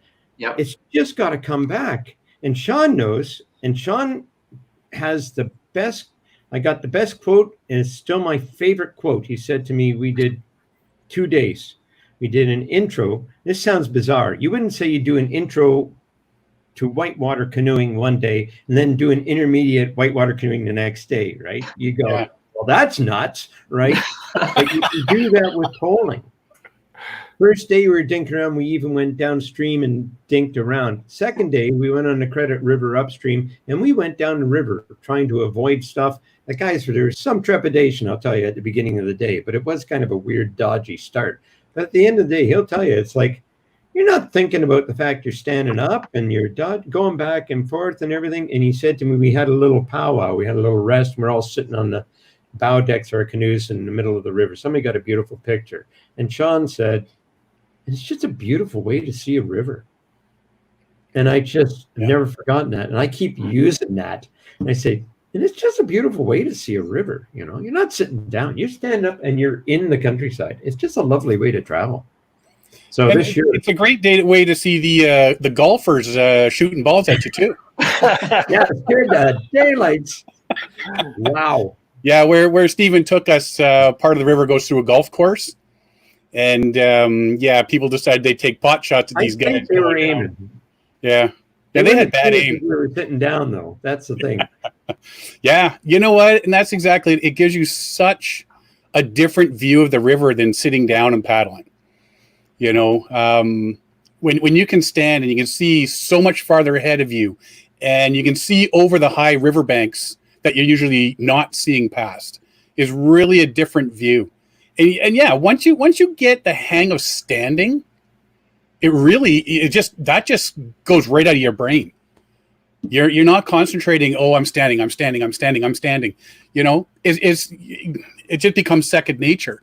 The part that you really start to concentrate on is the push-offs and how do you actually use your feet as well to help steer the canoe and stuff like that, and different little tips and tricks that you really wouldn't think of if you're sitting down, you know, to maneuver your canoe and the current and stuff like that. You really start to use the current to your advantage when you're standing. Mm-hmm. But yeah, it was awesome. It was awesome taking that first couple days. This year we'll do one of your local creek over or like Little Rouge Creek or the Rouge Creek down the Rouge. It'd be beautiful. Perfect. Well, yeah, I do Duffin's Creek, which is like 5 minutes from my house. Yeah. I thought last year was going to be a really good year to practice there because it gets shallow. But last year, if everybody remembers, we had all that flooding and everything, and that went on quite the while. So there wasn't the shallow stuff. But still, I got out there. What's the bottom like? Is it mucky?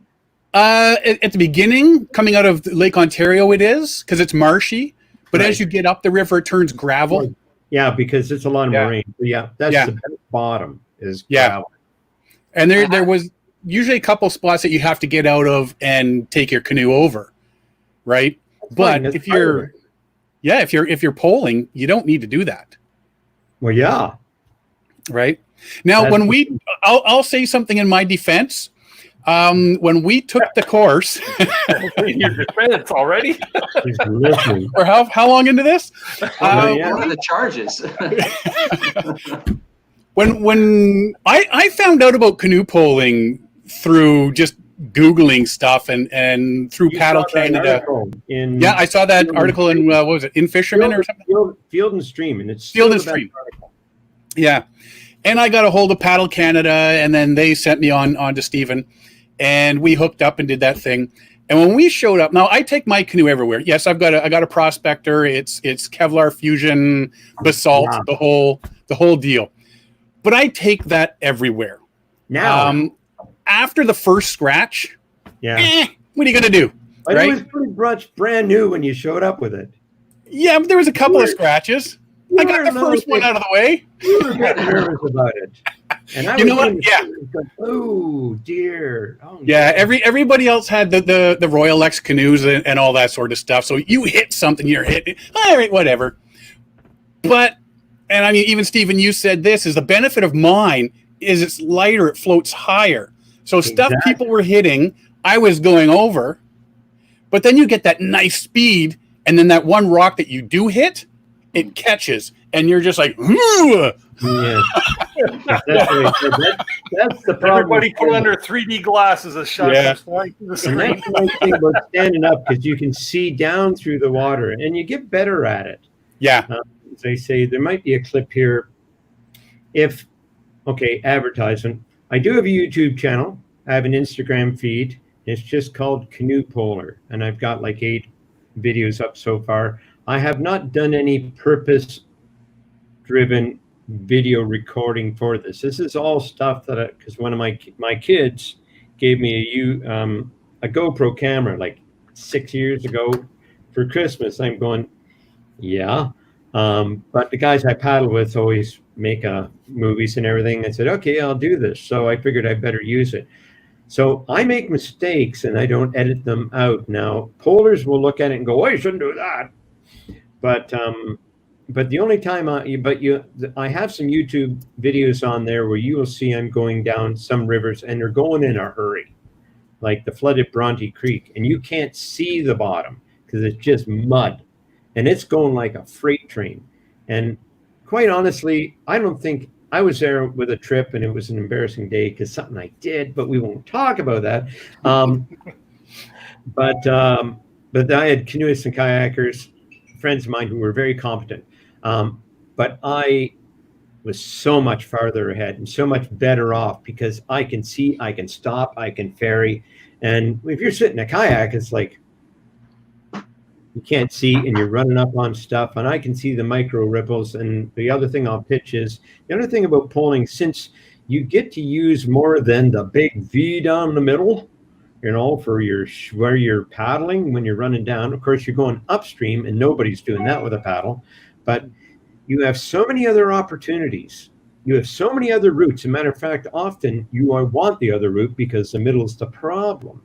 That you really, really advance your ability to read water. You really refine your subtle ability to see stuff. And I tell you, if your options are 8 inches of water and 7 inches of water, then 6 inches, and 6 inches is too shallow, you got to be able to kind of on the fly go, yeah, I better go over there, because you see it and you're weaving back and forth. So there's a lot of advantages. Stephen, would you like to show a little more of that video there? I see the one queued up. Yeah, but I'm trying to.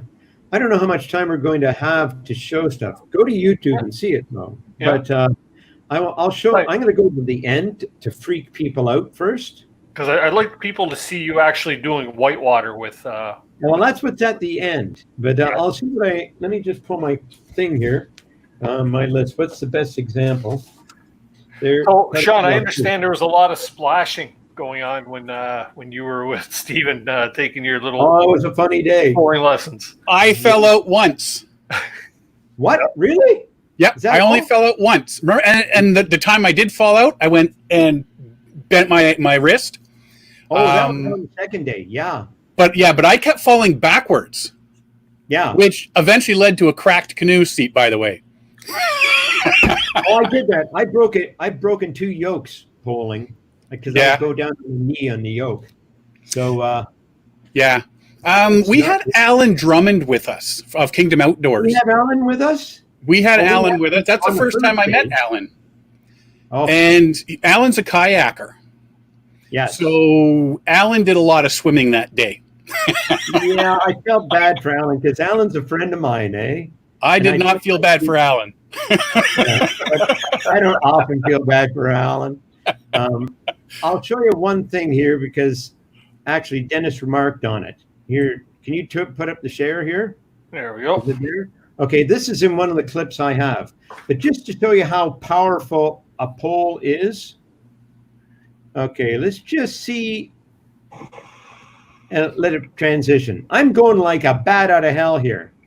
And I saw something at the left-hand side of the river just as I was going into this walk bridge, and I stopped dead.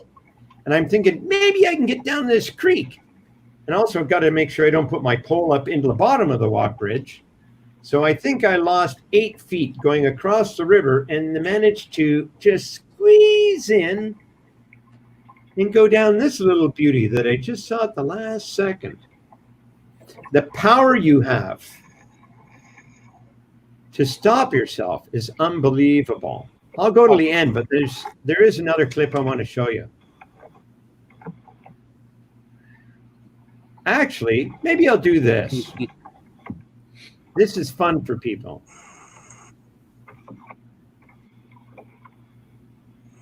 Okay, let me just give you a little information about this. This is on the Bonaventure River about 3 years ago. There's 2 tandem canoes in the Bonaventure River. Believe it or not, there's such a thing as a poling destination. If you're in the East Coast, Bonaventure River, people who are like guides and such that do poling, that's where they go. It's a gorgeous place to pole. And it's so shallow and it's got a lot of speed. The guys I'm paddling with, so they're really nice. They're my buddies. 2 tandem canoes and me poling. These guys are top-notch whitewater canoes, okay? Tripping canoes. These guys are very good. So this is not, I've never shown them this little edit though, but I'm hoping they don't see it right now without any intro. But this is what happens on this river. There's no feature or consequence really. You just run it. The only thing you have to worry about is sweepers, and there can be some. But you know that there's one, depending on the water level, there's one ledge that's quite big, and its class, they say it's a class 3 thing in high water. Oddly enough, this isn't it, but we thought it was. But all day we've been finding these ledges thinking, oh, that's a ledge. So it's kind of a joke with us. Oh, that's a ledge. But the difference between these guys and me are 2 things, fold, is they don't see it coming, but I see it coming. Plus, they don't have the braking power.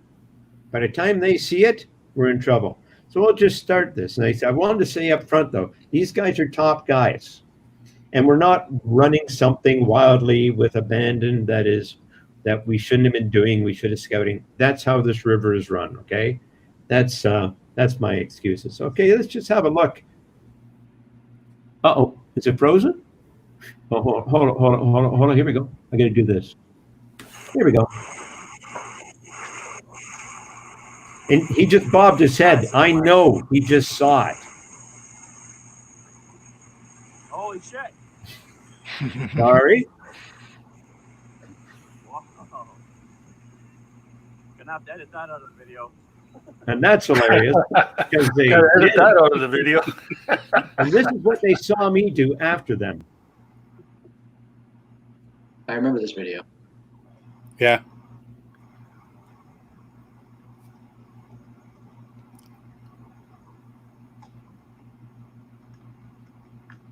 And then the canoe that followed me, I didn't know these first guys went over. Yeah. The next canoe didn't see it either. That's a ledge too. Yeah, that's a ledge. If you can hear it, I put it up there. That's a ledge, giver. That was you? No, that was them up there. Oh, And this guy said, That's a ledge. that's the only place you could come down. So now you have my feed. I saw it here. And I went, oh, that's a ledge. you look like you have all the time in the world. Yeah, I have really. all the time in the world, and I can stop. I guess Yeah, the beauty okay. part of it is like, has anybody ever paddled up to like faster water and your canoe can sit there in one spot And Oh, yeah, you can surf, yeah. yeah, so basically, it's kind of the same concept there, where because you're sitting so high on the water, it's probably easier for you to stop. Well, you can, you can't. But the nice thing is that I can see better. Mhm. I can read better. I'm just going to keep going here for a minute because we have time, right? Yeah, we got a few minutes there. Like I Okay. say, I wanted people to be able to see Yeah. see this in So I was action. on the Mississauga River with most of the same guys. Actually, the guy that was in the bow of the first boat that went over, I was in the canoe with him. That's where I met him. Never paddled with him before. We have different styles. Dave's a great guy, champion marathon canoeist. But I took a polo course. So when we had a nice stop at this one place for overnight, this nice rock waterfall and everything, I went out to play because we stopped early. And you'll see what you can do. I just went out to play to see where I could go. Imagine that you can't really go here otherwise. And I always say, look at this. Look at the current I'm going against. And I'm also reading where the slack water is.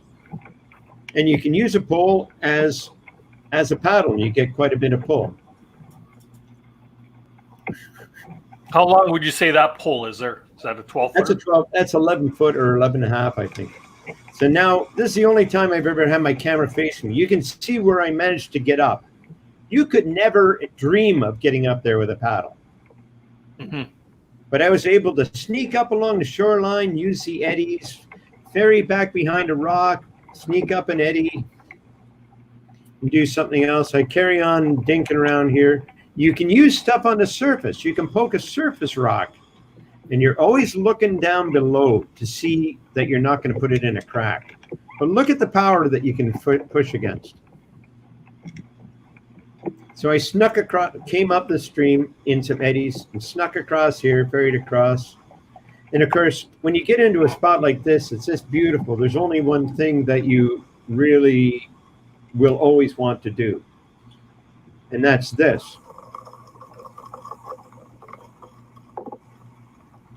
Park yourself and relax. Oh, did it freeze? Yeah.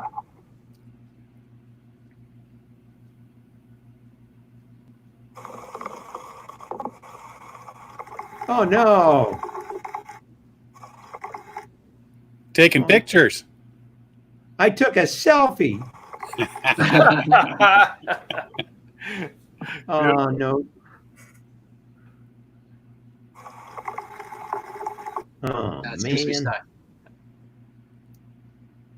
Yeah, that's an impressive piece of video because just the volume of water that, I mean, you can just see it there now on the left of the screen, how much water is coming downstream, and you manage to just pull your way up through that into this little pool. Incredible. You could never paddle your way up that. Oh, that's a pity. That's a pity.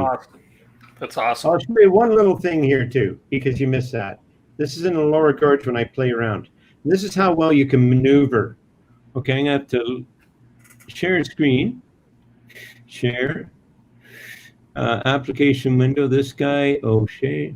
See, I got pretty slick at this, eh? So I go and dink around the lower gorge. Now, the lower gorge is the problem because I also glove too, because the riverbed is bedrock. You can well imagine you want some gravel to grip on. So this steel spike is like skidding off there. So it's quite challenging. But you can still goof around like this. Heading down. It's pretty shallow. And I always just try and find out something interesting to do. So this is why my friends, and I'm sorry about the shake, but the strut I had my camera on is too long. This is how you can maneuver with a pole.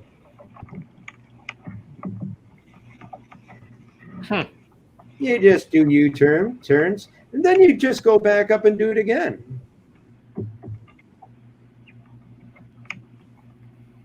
And are you doing that with your hips mostly? Well, body weight. So Body you weight. plant it and you bend over, and then you sit down as if you're sitting in a chair. But you have to judge whether your pole has gotten a good enough purchase. So sometimes you use more arms if you've got bedrock. But this comes with you don't. This is entry. This isn't really entry level poling. But if that was gravel, I'd have taken. If that was a gravel bottom, I'd have taken Sean there on day 3, and he could have practiced. But you can't do it with bedrock. But I tell you, you can do a lot of this stuff. If you spend a week practicing, you could do a lot. Especially because mostly what you're doing with a canoe and a pole, and that's the focus of Paddle Canada. This is how they set their program up. Is I was told by Kevin in New Brunswick. I said, "Do you want to?" Because I had to teach a course down there, myself and one other guy, and they said, "Okay, you're going to have these guys. You got to teach a course in the middle of the week." Okay, it's like 12 people. Not guys, women too, from their Department of Natural Resources. They're conservation officers, and they're serious down there. Like they're all packing, right? They're carrying guns, and they're looking for poachers and people that are illegally fishing on the rivers, getting salmon or hunting. So they're learning to pole because they'll go as teams down the river. One person's sitting in the bow with binoculars or whatever, and just looking into the forest, see if they can see like fishnets hanging up or something. And the other guy in the stern is using a pole to slow themselves down so they can go slowly down the river. And I'm going, really? Okay. And then he told me, he says, okay, so some of these guys have never canoed before. Never in a canoe. Now you can't take somebody that's never been in a canoe, give them a paddle, give them a half-day training, and then get them to go down a river solo canoeing, solo paddling. It's impossible. People that do this for years never learn to paddle solo, which is fine, but it's not that easy. First day, after lunch, 1 o'clock in the afternoon, we're heading down a river, avoiding rocks. Some of them never been in a canoe before. Next day, we went upstream and did a little bit more, but we were coming down, ferrying back and forth, avoiding rocks and doing things like that. And I asked Kevin, should we get him going upstream a little bit? He says, no, not really. If somebody wants to learn to go upstream, they can work on that. We believe, and if you look at the American feeds, the Americans' base of the existing polling world in the U.S. is sport polling. There's traditional polling, yes, but what has kept the polling alive in America, and thank God that they have, let me tell you, and they've helped develop technique over the last 50 years, phenomenal, changed the way we poll. Polls traditionally at one point. The racers figured out, it's a lot quicker it's like a kayak paddle. You got a point at either end. You can go like this and go back and forth. So we learned a lot from them. But they said in Canada, we're teaching it as a tool for the canoeist, the regular canoeist, the canoe tripper. He gets to the river, he portages in on his trip, and there's a foot of water, and it's like, oh crap, I'm walking. Chart data, map datum is from 20 years ago. There's no river pond there anymore. It's just a creek. Guess what? Pull out the pole or cut yourself a pole and you can pull. Or you're creeping down the side of a set of rapids. That's too tough for you. But if you have some good polling experience, and as I say, if we have a minute at the end, maybe I can pull that. I'll have it up at some point as one of my YouTubes. But I was on the Petawawa River with a group of people from my canoe club this summer, and there's a dandy set of rapids famous called Crooked Chute. And this summer, the short bit in the middle, which is the crook, was high class 4 to class 5. It was terrifying. I looked down and went, yeah, but they recommend you get out like a kilometer above. There's a long portage, or you can get out halfway down to the crook, or you can get out just above the crook. So there's 3 options. But one canoe went down and took out at the end because it's my buddy and he can paddle. But the route at the water level at this level is, if you're paddling, it's down the left side of the river, the out is on the right. So now you're above this thing that will kill you. And if you screw up, you're going to die because you got to go from left to right. So I just said, you know what? I'm going to actually, that was purpose driven. I turned on my camera and I pulled down the right-hand side where it was no more than, it bobbed between 6 inches, completely impassable by paddle. But I came down, crept down it. And people said, what's the advantage of that? They said, Everybody else on my canoe trip portaged 800 meters. Yeah. I stood up and went like a snail. Where isn't the advantage in that? Yeah. Mhm. Yeah. That makes sense. This is where the strength is, to bail you out. I always say it's to keep you in your canoe. So many people are lining and tracking, and that's dangerous, man. I'll tell you, if you're in a cobble river and it's going, you see that in the movies. You see that the guys in I don't know what episode, like episode 10 or 9, this northern everybody's watching that, right? Boreal to Barren Lands. It's the Northern Scavengers. Yeah. That's the best thing on today, right? But there's one point they're walking down this river and they're even saying, it's like, we're dying here, we're breaking our ankles here. It's dangerous walking in a fast cobbled river. You don't want to do that. People say poling's dangerous. Are you crazy? I'm standing in a boat going like a snail. Yeah. My ankles are fine. You're trying to line down a shoreline, trying not to fall in the river, leaping from place to place. I'm going down, I'm going down like a snail. Or you might, I was on the 19-mile loop on French River. You guys know that? You go up the 400, right? And you go up around the North Channel and then down the South Channel. And you get from where you start and landing, there's 2 sets of rapids. There's a 200-something meter portage and there's a 50-meter portage. And I pulled all but 60 feet of the first one, and I pulled the last of the second one. So I just walked up the shoreline for 60 feet, and that's what I did for 2 portages. And I really want to go back when I wasn't getting the flu, and it wasn't the beginning of October. With somebody else, too, because it was getting cold and I was alone. I want to go back and see how I can do the whole thing. Skip 2 portages. For all intents and purposes. Yeah, that's the beauty part. I got to try that. I really got to try that. Sean, when you took those courses or like the classes there, like, have you done it since? Oh yeah. Like I say, we have Duffin's Creek up by our place here, so I've been up and down there, and I went up to Moosonee. We took the train to Moose River Crossing, and then paddled up to Moosonee in October. Water was pretty low. And there was a couple spots where I wanted to get close to shore. I brought my pole with me, and I was able to get to shore. And the guy that was with me, he was way out in the middle, so I could get in there and see different things, and go through. I could stand up and see where the rocks were, and you're just going around and having a good time, and you're not just in the middle of the river going, oh, look at the shore way over there. You can get right in there, and I had a blast. An absolute blast doing it. The river could have been all that shallow. And where's Buddy then? Walking. It's like my last little YouTube I put out was just me pulling along shoreline, heading out the ocean on a Bonaventure, and it's less than a foot deep. And you always hear all these guys doing the great expeditions, but they end up at Hudson's Bay or James Bay, and the tide's out, and they're walking or wading. But if you got 8 inches of water, or 10 inches or 12 inches of water, you're not stopping. Yeah. Well, and see, that's what I thought about when I was going up there is like, yeah, when the tide goes out, there's very little water. And I'm thinking, oh, well, if I get affected by that, then I'll have the pole with me and I won't have an issue. And I didn't at all. And like I say, it's just that extra. And this is one of your things, is an extra tool in your toolkit, right? It's another tool in the toolkit. Yeah. And so, yeah, if you can pull out that pole and keep on going, keep your feet dry, that works for me, man, every time. Even if you don't have a pole, you're somewhere, then you go in the bush. They said, I'm screwed here. You go in the bush and you find a sapling and you hack it down.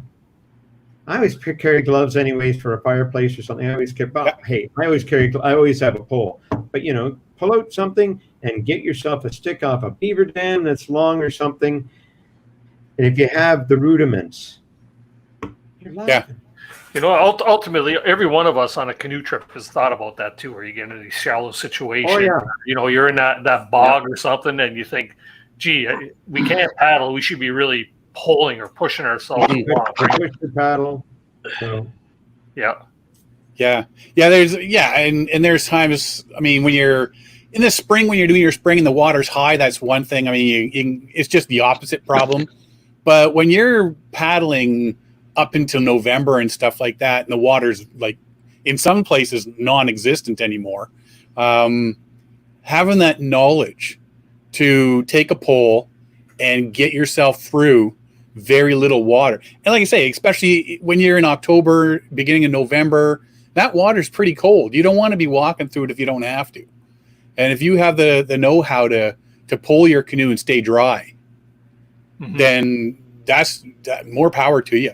It's an awesome skill to have. And when we did our first podcast on canoe poling, like the first thing is like, why do we not know about this? Why is this not a common thing? Why is it it's a dying art? And you know, big kudos to Stephen and guys like him that are bringing it back into public knowledge. You know, thank you, sir. Thank you. you can retire. Thanks, Dennis.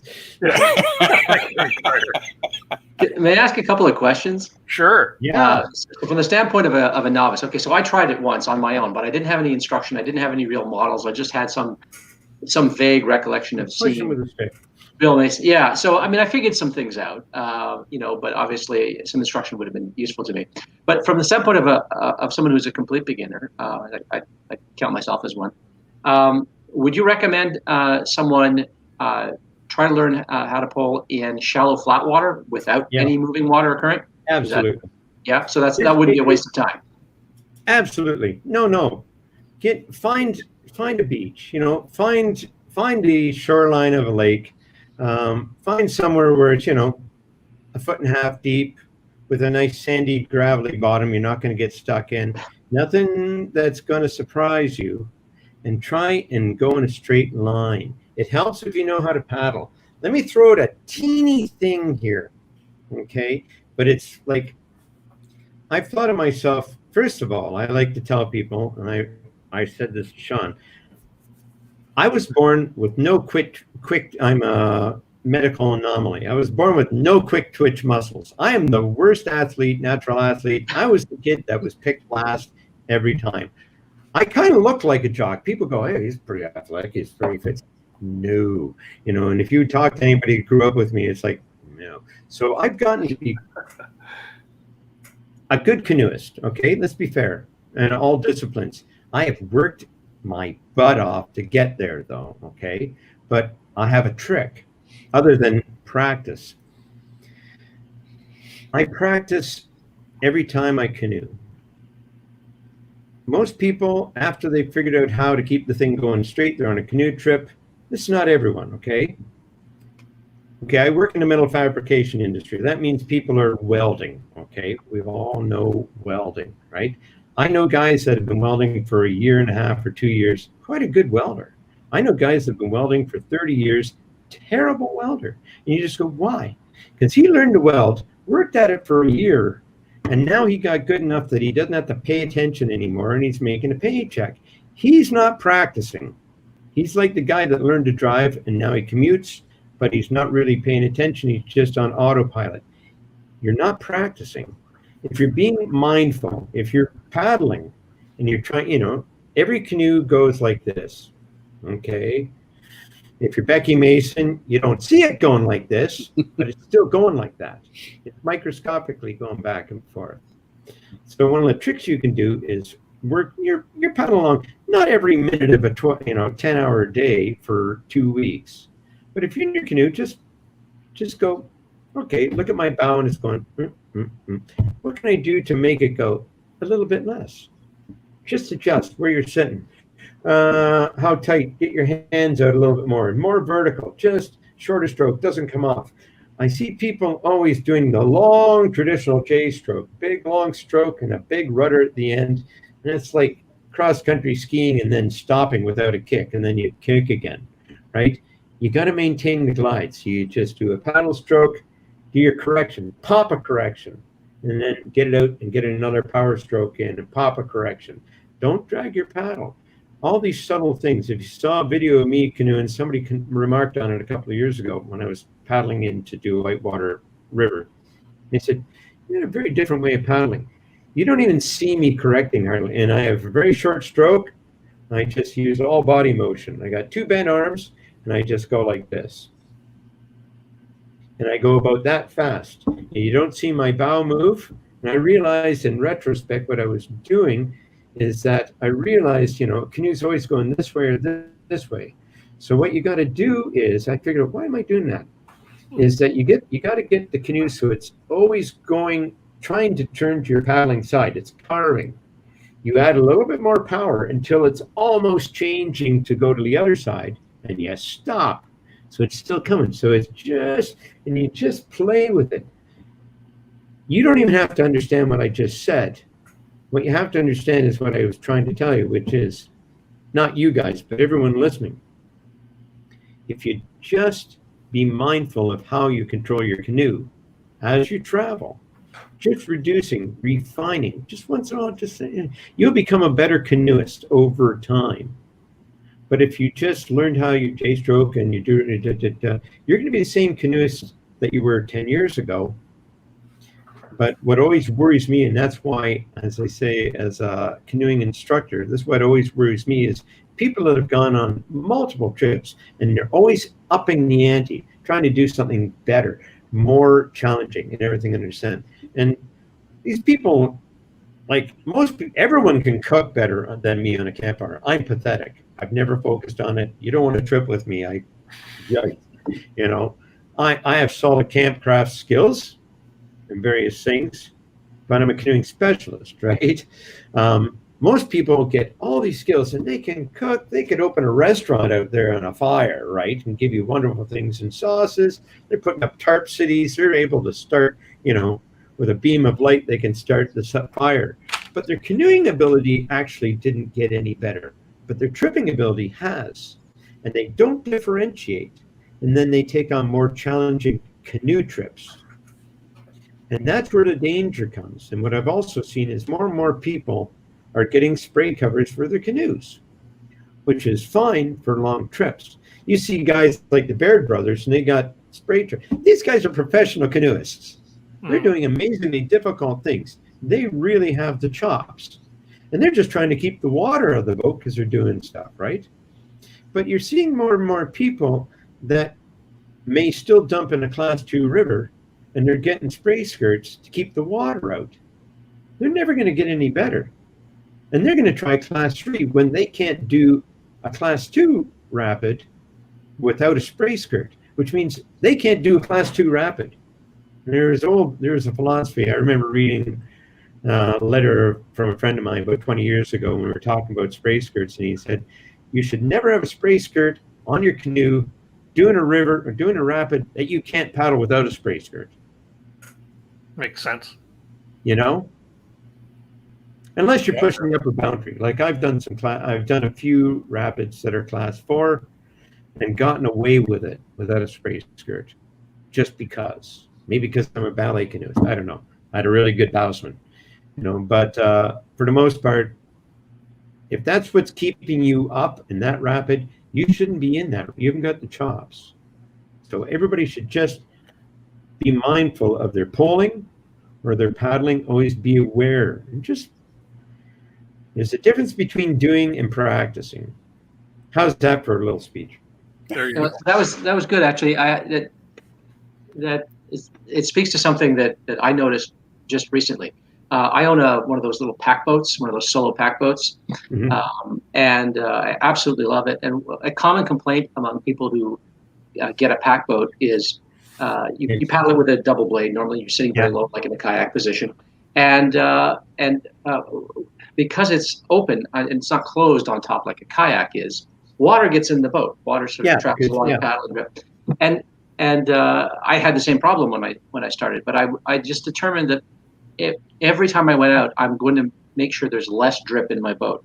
And now when I go out, I can paddle all day and no water in my boat. My pants don't get wet. There's no water in my boat. I don't even know what it is I did, except that I just determined that I was not going to let it happen. I would make these little micro corrections. So that's sort of one respect in which I was being very mindful. And the other thing was was, it's funny because you were talking about, doing this, the yawing of your vessel as you're That's going the right forward. term, That yeah. happens a lot when you have a kayak Oh, yeah.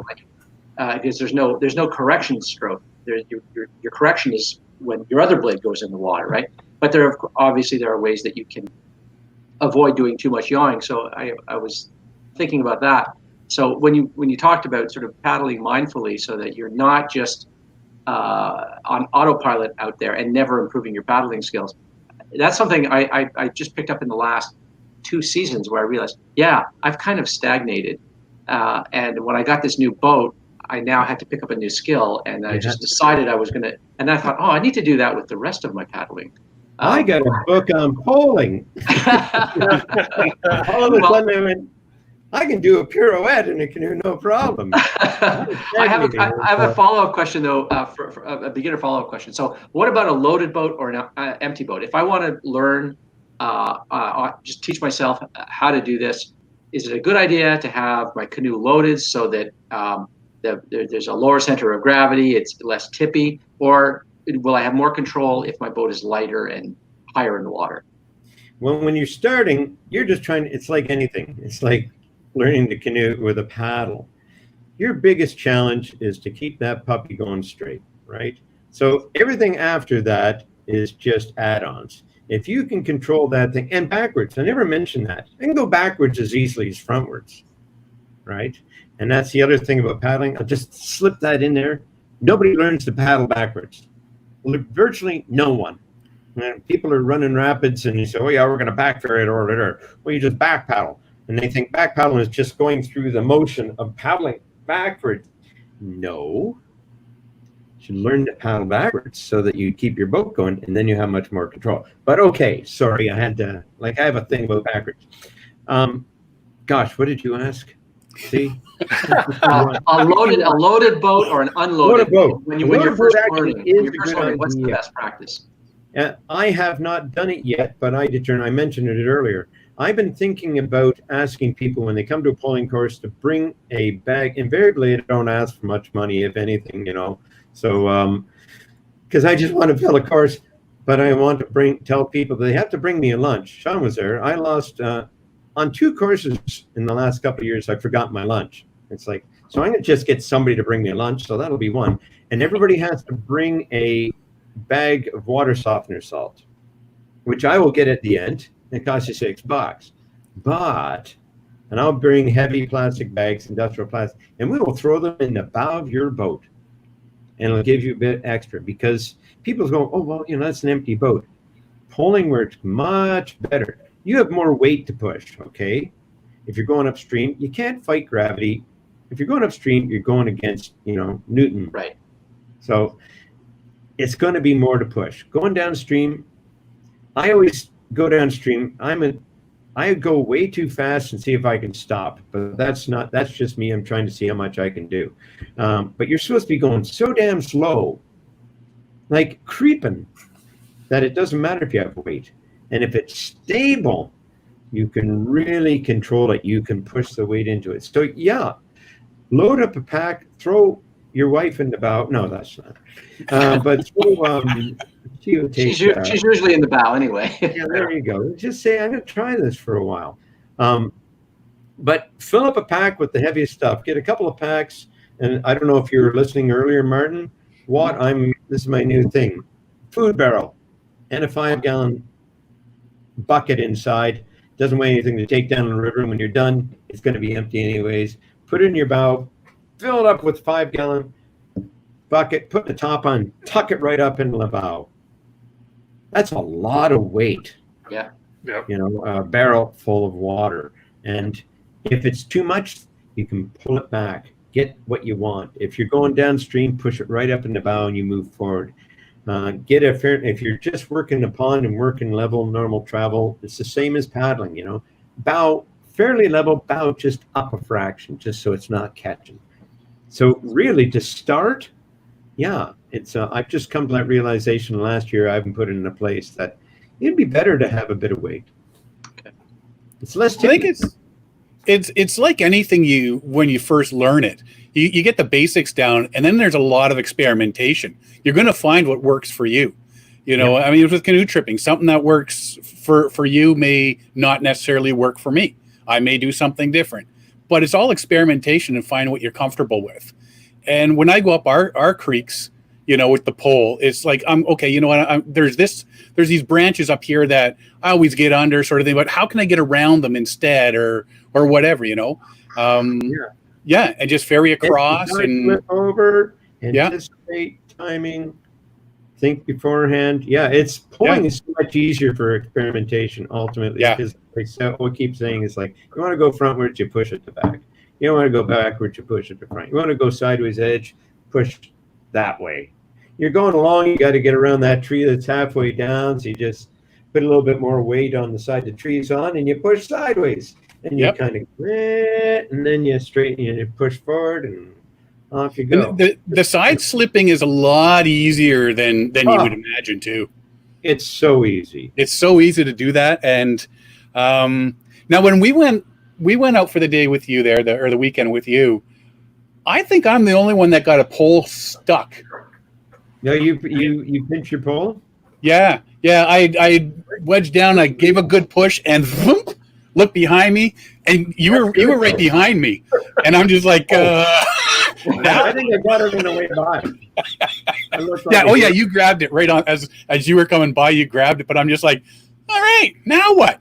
That's why you have a paddle or two poles. Yeah. And you got to learn the trick draw with your pole. You got it in there. I saw that. I learned that from watching the video of the guys racing. You get them just right, and you lose it, and you just whip it out, get that one down, you know, or drop to your knees and pull your paddle. You have to be ready because you lose your pole in a hurry, and you're always surprised.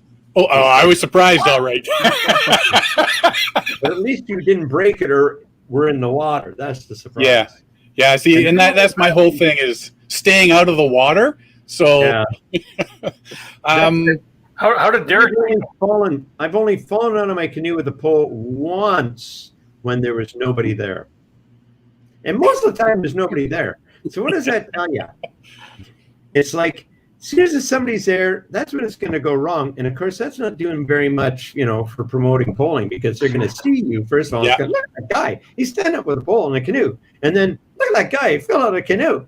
What did he expect? You know, like, you're not helping the cause. Oh, well, there's that bridge we went under, and all these people are standing there watching us all go standing up down the river. And I'm just thinking, somebody's going over. You know, they're going, hey, how you do? We're just waiting for it. Yeah, but this isn't right. Yeah. The whipping the extra pole out really fast, I have not got the skill on that one yet. I usually end up dropping to my knees and just grabbing the extra, or grabbing the paddle, doing a little turn, going back, and getting the pole. Go get it. Yeah, you have to learn to let go of your pole so you don't break it. You know that. Well, and that's exactly what I think it was a let go, slipped out of my hand sort of combo that saved that pole. And for everyone listening, I just keep thinking I'm talking to you three guys, but how many people are here? We got about 40 in the house right now. Hi guys. It doesn't happen that much. It's just a learning curve that you get over, and you don't fall down that much. No. Just Alan Drummond. Is Alan there? Sorry, Alan. I don't even know if Alan's here tonight. Alan fell quite a number of times, but we weren't. Derek actually didn't do too bad. He really enjoyed that thing as well. Whitewater background. He kind of cottoned onto it pretty good. Yeah. But you even said we had the leg up on people because we already knew how to paddle. Exactly. You know, I mean, if you're, we were longtime canoe trippers. So to get in there, it was just getting the brain thing working on the standing. And once we got over that. That's it. But you're doing the same thing with your canoe. Your motor is a pole rather than a paddle. Yeah. I always tell people that canoeing is about the interface between this shaped hull with the water, with some kind of impetus, some kind of propulsion. It has nothing to do with the paddle so much, other than that's the propulsion. It's how the canoe interfaces with the water that's making it do it. The fact that you're sculling over here is just creating propulsion so that the boat will carve like this or whatever, right?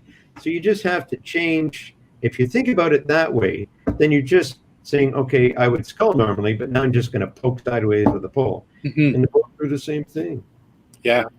And getting the feet involved. And, like you say, you put your paddle down and use your feet to actually turn the boat. I'm like, oh, okay. Yeah. So yeah, you're you're on a like pivot this, almost, right? and then you're gone the way you need to go. Right? It's not a course that we're doing right now, but ultimately that's what you're doing. You're pushing with your feet like a tug of war, you're pulling, you're pushing forward. But if you're trying to do an eddy turn, if you're trying to torque around something, what you're doing really is planting your pole and using your turn. It's very good core exercise. Oh, yeah. Okay. Yeah. You're planting your core, and then you're torquing, you're driving your feet with friction, holding yourself there and torquing your lower body. Sounds strenuous, I know, but it doesn't have to be. Hear that, fellas? Great way to get rid of the beer belly, right? Well, it justifies your beer afterwards, so. Yeah. Convert that keg into a six-pack.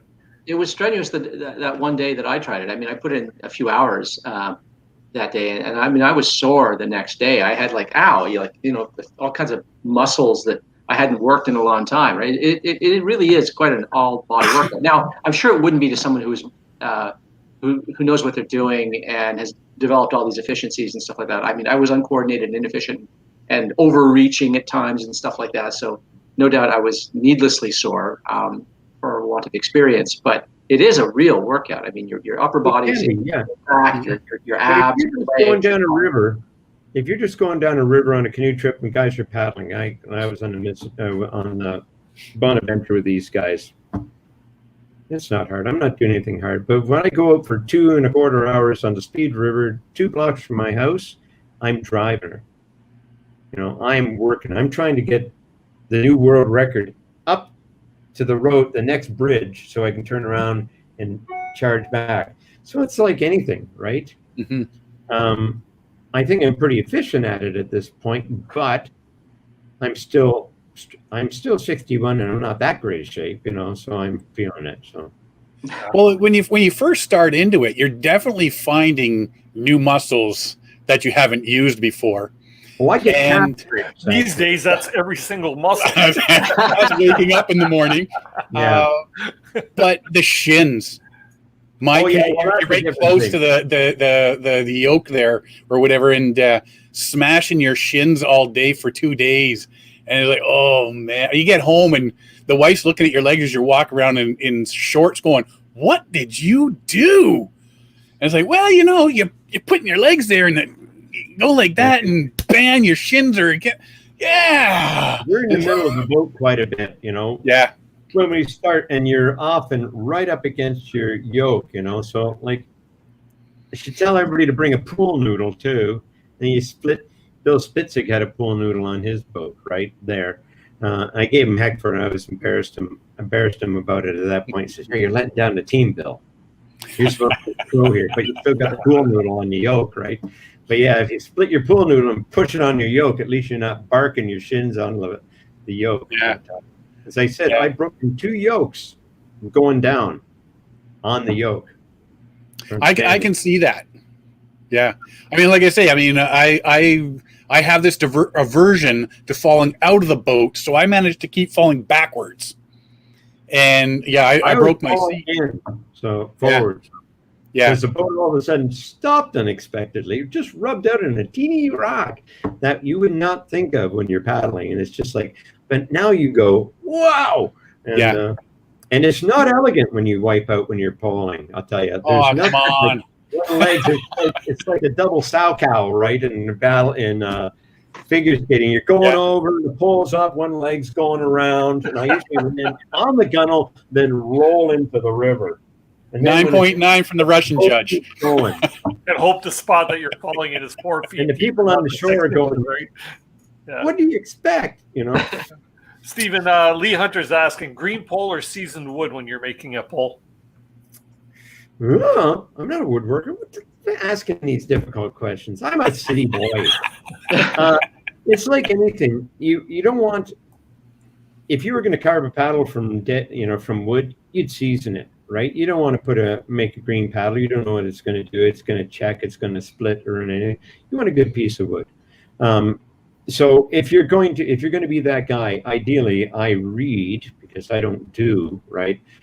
Traditionally, in this part of the world, down east, I don't know where they're all using spruce. I don't know where they're sourcing spruce without knots. I can't find spruce without knots. I need to know somebody that has access to a lumber mill or something. But black spruce is very popular traditionally. So if you're up where there's black spruce, go girdle the thing and come back next year. Or girdle a bunch of them, come back next year, and they'll dry out standing there, right? Or chop it down and strip all the bark off and let it dry, bring it in the house, put it in the basement and through the window, let it dry, and then you'll be all right. Yeah, you don't want anything green, I wouldn't think. Right. I guess the advantage of greenwood is it would be prone to snapping. It would bend, No, flexible though, yeah. Bending more, I would think. You would be more likely to bend more. You want a bit of bend because you want a shock absorber. You don't want to stop yourself, right? So, and you'll see when you watch my videos, I'm always going too fast because, as I said, I'm not demonstrating. I'm just poling and usually trying to keep up with tandem paddlers. So you'll see my pole. I broke my favorite pole last fall because it was just time. It was 13 years old, beautiful piece of spruce, but it just had it, right? But a friend of mine that I paddle and pole a bit with says, "Oh yeah, I saw it that day. It was like a bow." It's like, so it's a shock absorber. Ash has more bow to it, more spring than spruce. Yeah, well, you would want flex because if you don't have flex, you have snap. You want flex, right? but not too much. Yeah, because then you haven't got the power, right? It's just true. And spruce is going to be light. One of those things. Spruce is going to be really light, right? Because that gets tiring. Yeah. Yeah, it's light, and then you can have a bigger diameter for the same weight. Like, I don't really worry about the weight that much. The Americans' tradition of racing, they're all about, they use a 1 1/8 inch aluminum pole. A guy I paddled with in the spring, they were down at two people. They went down to the Maine, what's it called? The big gathering in Maine every year. Oh, really? I'm pulling the blank? I know, but I'm 61, so it's a huge canoe gathering, and it's all traditional stuff. Anyway, so Harry Rock, who is the god. Here, this is the other great book. You can still get this. You just contact Harry and you buy this. This guy, I don't think I mentioned. So Harry Rock, I hope he's not listening, was American poling champion, undefeated for a decade. Okay, and it's all whitewater. I'll just show you one picture. Okay, so he made a video, a DVD, and he's got this book, and he has a small book too. But look at him going up a drop here. You ready for this? Uh-oh. Left is right, right is left. And it'll be like 3 pushes. He'll come charging up to the drop, and he'll get a plant, and he'll go like a submarine coming out on a crash surfacing, and then get another plant and go ahead. It's like, you can do amazing things when you have the technique. But these guys are racers. They train for this, right? But their pole weighs half of what my pole weighs. And they would freak out if they had to lift up a pole that I lift. But I'm not spinning it around like crazy in a 6-minute race, right? Mm-hmm. So yeah, so that was something that I had on my itinerary to talk about was canoe poling competitions. Have you ever participated? On YouTube. On YouTube, yeah. There you go. Here's my desire. This is my desire. I told you, I'm the world's biggest spaz. But I don't think it's outside the realm of possibility that I'm like in the top 10 polers in this province. There's no way any athletic ability, and I'm just throwing a number out there because based on nothing other than I know that nobody poles. There's something wrong if I'm in the top 10 in any athletic endeavor in a province. That means there's 15 people polling is what it means, I mean, like it's we got to start going. We got to knock me off the top. We got to knock me off the pedestal for no other reason. It's like, get out there and get a stick. Get Try out it. there and just get out there and do it, as Nike would say. Just do it. As Harry says, stand tall and carry a big stick. Yep. Yeah. And that's all it is. It's just getting out there and doing it. Yep. Yeah, you'll figure it out. Think about it. Get a start, but don't try and. But you need a full size. A good pole, like something long enough. And look at the YouTube videos. I learned a lot from looking at videos. When I finally have my go to my YouTube channel, there's a little link there. Look at my videos, though I'm not necessarily demonstrating. You can learn The link is in the description below. Check them out. Yeah, there you go. There's Instagram, but as I said earlier, I'm almost there to having a website with information on it and lots of things, history, demonstration, all sorts of things, like 5 different pages of different subjects and links and information for everything. And if you email me at the website, I'll put that up. Whatever it is you're looking for, I will find the information, get it to you. And I believe, I don't know if it's accessible to everyone that just goes to their site. But I believe there is a PDF you can download on the Paddle Canada site. I never thought of it until about 10 minutes ago on how to make a pole. So maybe if you can get me that link, Stephen, I can put that in the description below once the video reposts. Sure, but I'll see if I can find it and I'll forward it to you. But otherwise, go to Paddle Canada. If you're looking for an instructor, instructors are standing by. I keep having people that are interested and they kind of go, yeah, well, it's like, I got to get people standing up in the canoes. This is my mission. Do you know how many instructors Paddle Canada has in Ontario now? For poling? Yeah. I would like to contact them and find out. I know of 3. Ooh, that's one more than I knew of. Well, I just found out that somebody was a poling instructor, but this guy is like a top whitewater instructor, but he happens to be a poling instructor too. I'm sure he's not instructing poling. Right. But there is a guy from New Brunswick who lives in Kingston, Jason Curvin, and he's actually an instructor trainer. So yeah, because when I contacted Paddle Canada, they told me about the guy in Kingston or a guy in Guelph, and I said, well, Guelph's closer. Yeah, exactly. So, I had more time because he's younger and he has a young family, but he's a canoeing instructor from New Brunswick and he's a poling instructor trainer. So once we get some more people, we can get some more instructors in the province without having to hightail it down to New Brunswick. At least get some entry-level people. But I need people. Okay, here's the other thing I need. Personally, this is what I need, okay?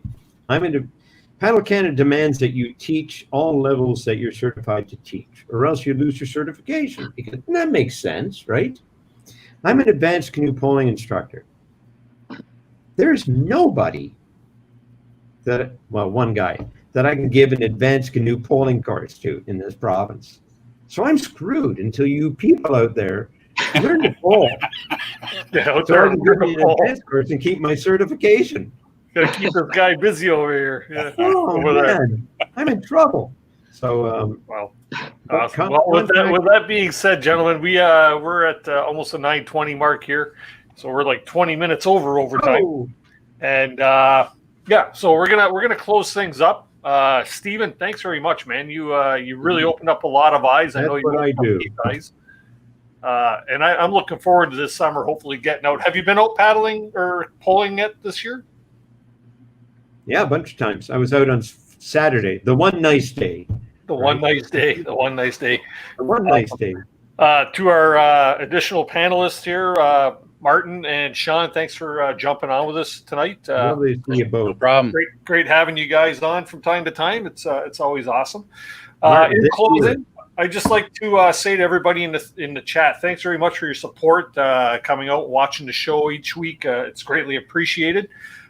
Just a reminder that this Friday we actually have a special edition of Canoe Hounds Outdoor Adventure Show where we will be discussing backcountry video and editing skills with Chris Prose, Ben Stacey, and Matthew Haughn. who's the producer from Mark in the Park. All three of them their business is videography and editing. So they have some great skills that they're willing to share with us. We'll talk about, like I say, the video, the editing, and maybe camera gear. 2-hour special, 7 p.m. on Friday evening. So if you're free, feel free to join us.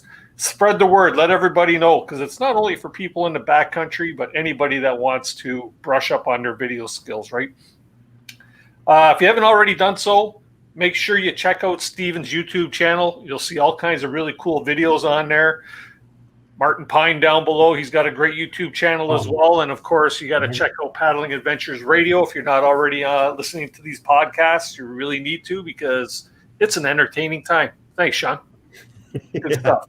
Even with the social distancing between you and the boys right now, right? Oh, but our third guy's down in Wisconsin, and we're still putting podcasts out. So Yeah. good at that. Awesome. Got to do what you got to do.